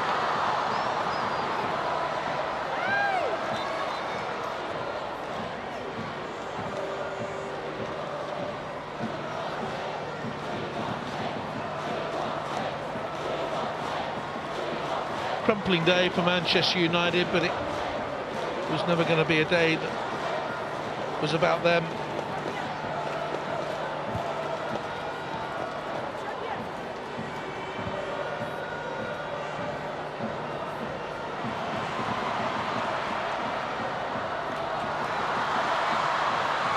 Paris is in the middle. She's better from them. Put it away by Bjorn. Out by Nuskin. Given away by Sophie Ingle. Now Letizier steps out. I would have been so relieved to see the back of Ramirez. Shazy.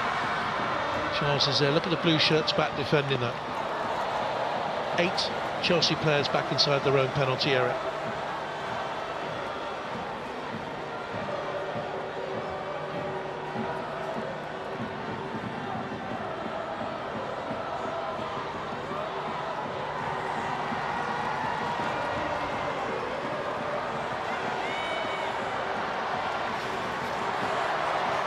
Seeing there up from the back is Millie Turner with the fair hair. Letizier was in the front of that little bus queue.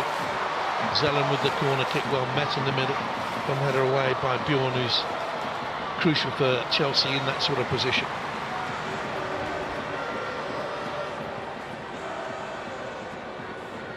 Been on a Tuesday. And watched by the England manager, who has her in her squad again.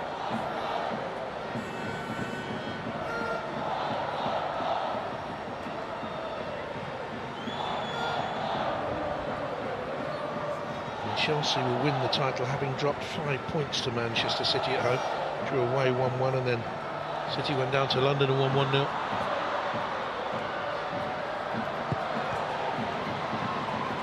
Kicks clear. Head in the air by Bright. Zelen, a fighter. So too is Ella Toon, born winner. She'll hate this. Shazy, and they get 1 goal back. Out by Bright. Millie Bright, one of the outstanding Chelsea players on the day. Here's Shazy. Take on Ashley Lawrence. Lawrence is playing ahead of Charles on that far side. Clearly, they thought they should have had a free kick there. Not given. Went in low and met inside that 6-yard area again by Bjorn.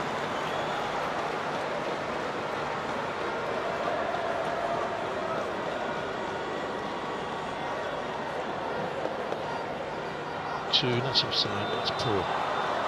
It's elementary.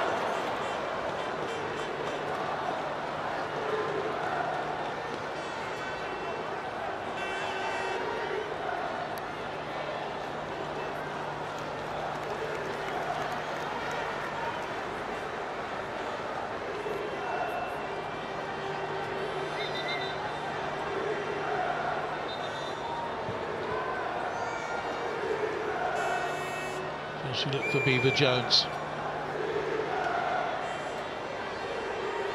Here's Toon.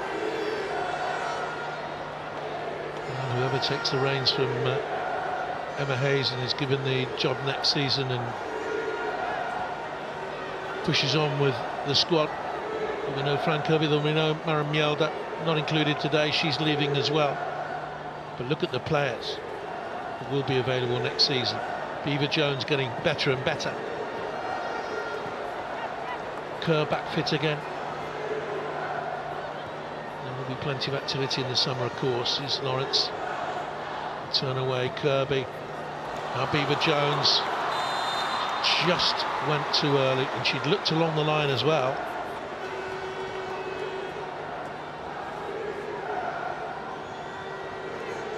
Only 20, turns 21 in July. Came through the youth team ranks, and I think that Emma Hayes, there's her special shoes for the day.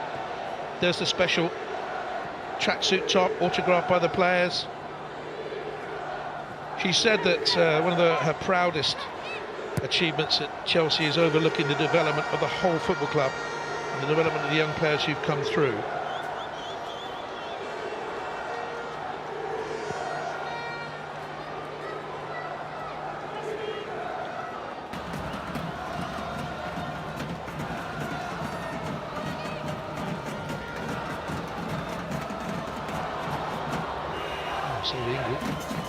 Wasn't on at the start of the pitch to take the knee, she did then.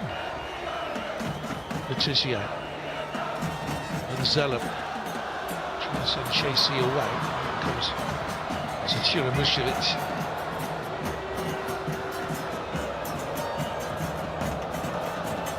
Goes from the Swedish international. That team that finished third in the World Cup.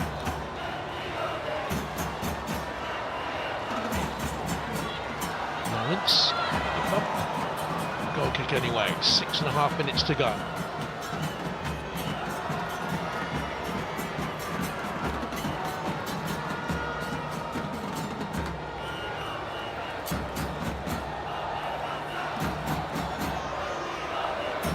The oldest of the women's clubs. They were founded in 1992 by Chelsea supporters. They were allowed to keep the Chelsea name by the club. They were run under the guidance of volunteers. They were affiliated to the men's club in 2004, promotion champions of the Southern Division in 2005, and on they went. They played in the top level ever since. We'd one of the founder members of the 2011 WSL. Manchester United, a newer club of course, and here's Kirby. Wouldn't have been delightful if she was to cap it all with a goal. Ingle. Lawrence leaves it on. Here's Fran Kirby. Oh, that's very, very special. That is very, very special. In her last game as a Chelsea player, she gets a goal and kisses towards the fans.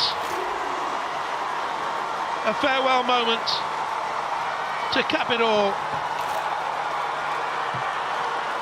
Chelsea have a sixth. Chelsea have another title. It has been a marvellous performance. 7 titles, 5 titles in a row. For Fran Kirby, it will be a 6th as a Chelsea player. All smiles now. There were tears when she announced that she was leaving the club. Very emotional she was on the video to the supporters.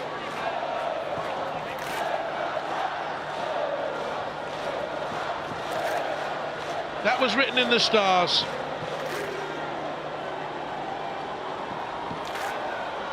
She was there at the heart of the move, so Dingle knew where she was going to go. So did Lawrence with the dummy.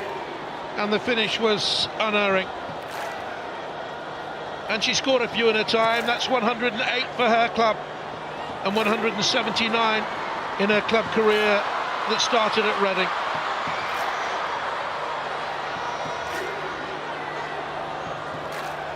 "6-0 to Chelsea on the last day. They've done it stylishly. They've done it emphatically. They've done it again. Paris looks for Chasey.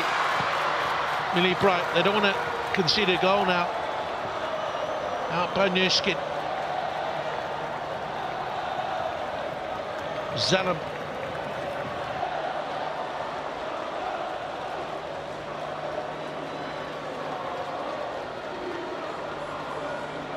She joined them from Reading 9 years ago this coming summer. She doesn't know what her future holds, where she'll be playing.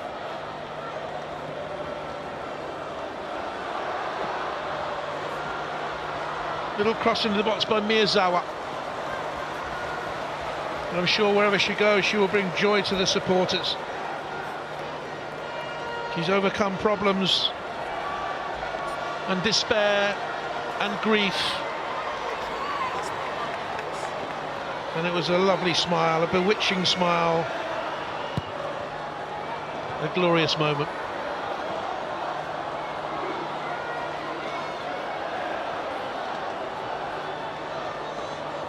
Mannion.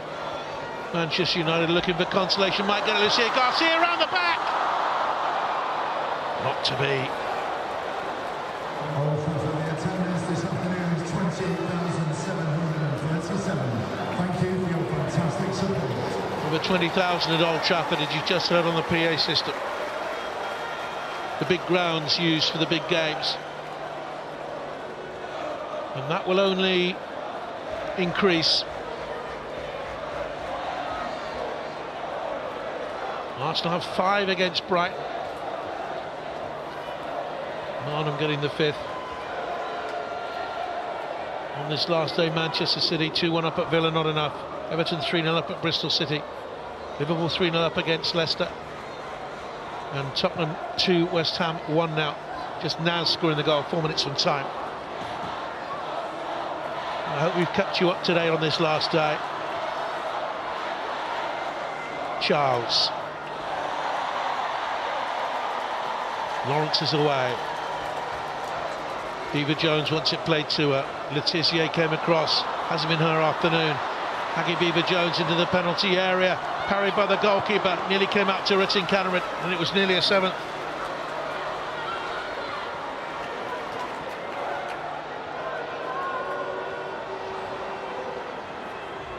Manchester United can't wait to get off the pitch.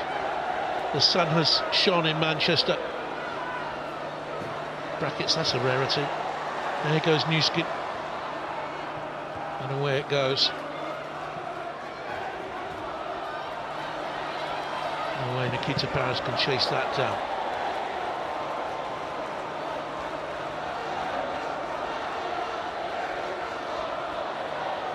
It's a lovely finish. Gently placed beyond the goalkeeper. One of the most popular players in the WSL.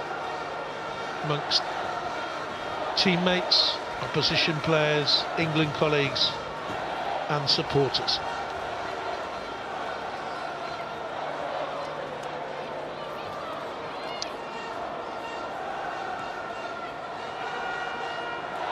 Chasey with the turn, looking for Miyazawa. Just Carter, unruffled throughout the afternoon. Charles.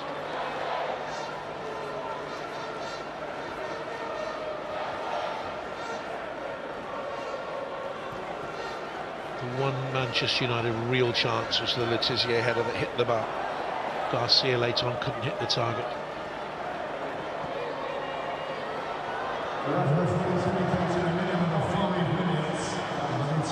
We're into stoppage time, 5 minutes. 5 long minutes if you're a Manchester United supporter.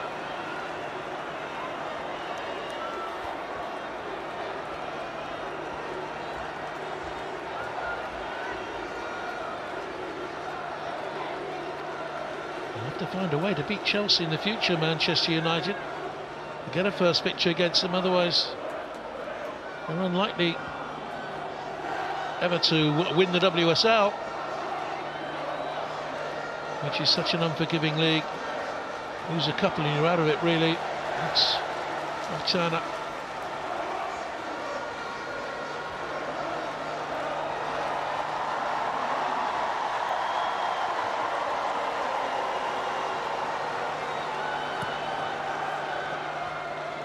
Lawrence back to Kirby. Great roars from the fans when she went away to take that corner in front of them. Lawrence crossed to the far post. They're all queuing up in there and up saves. And Charles was up from the back.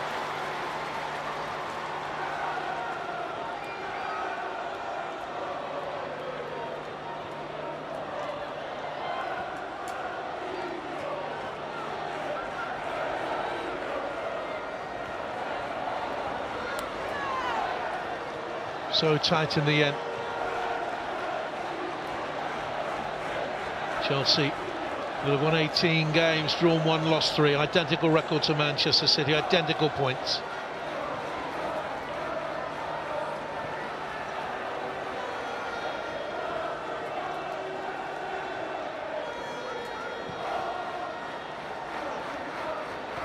Kirby takes it again. Must be a little bit too much of Britain Canary she got there. Hit Lawrence, showed too much of it surely as Mannion came too close.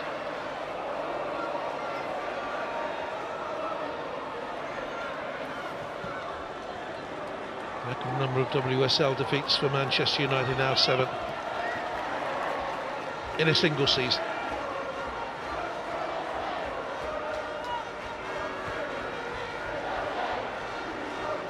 Hampton there with the outstanding Myra Ramirez. Cuthbert putting up her hair, getting ready for the title celebrations. And a quick word in all of this for Mary Earps, Myla Tizier and Katie Zellem, who, unless they go off in the next closing seconds, will have played every minute of the WSL this season.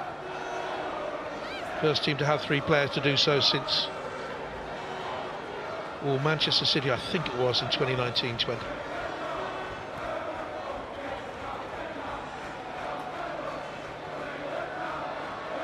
Paris. Full time at Aston Villa, a win for Manchester City, but not the title. Mary Fowler and Lauren Hemp, their goal scorers. 2 won the victory, but not good enough. Here's Lucia Garcia. There, and across the cover comes Millie Bright, who's been absolutely magnificent for Chelsea today.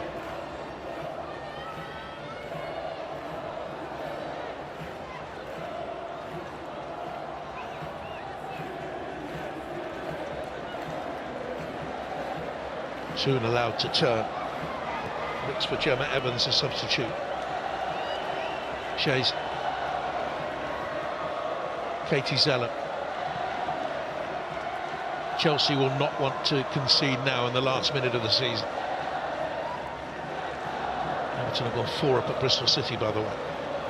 Tina Piemonte getting that goal.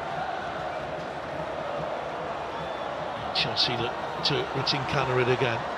Strong runner down the right all day long. Played a major role. Arriving on the outside is Beaver Jones. Blocked by Mary Earps at the near post.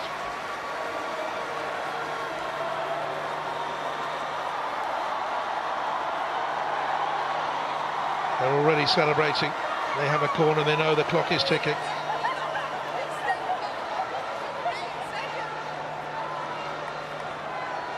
You can win a single game, said Emma Hayes before the match, on talent alone. But you can't win a league on talent alone. You need endeavour, you need persistence, you need teamwork. And Chelsea have had it in bucket loads today. And Chelsea have won the WSL title again for the 5th time in a row. They are crowned WSL champions. They have hit Manchester United for 6 of the best on the last day, with the outstanding Ramirez getting 2, Canarid and Nuskin, Leopolds, and very, very, very special. Fran Kirby getting the last. Tears of joy. They are worthy champions, and Emma Hayes bows out of English football with yet another title. Her 7th to go along with the 5 FA Cups and the 2 Continental Cups. The greatest manager in the history of WSL football. Fran Kirby goes out as a Chelsea legend with the goal. I'm sure the tears will flow in moments of reflection, but for the moment it is the sheer joy of a job done, a job very, very well done. Outstanding on the day. Chelsea are champions, having won here by 6 goals to 0.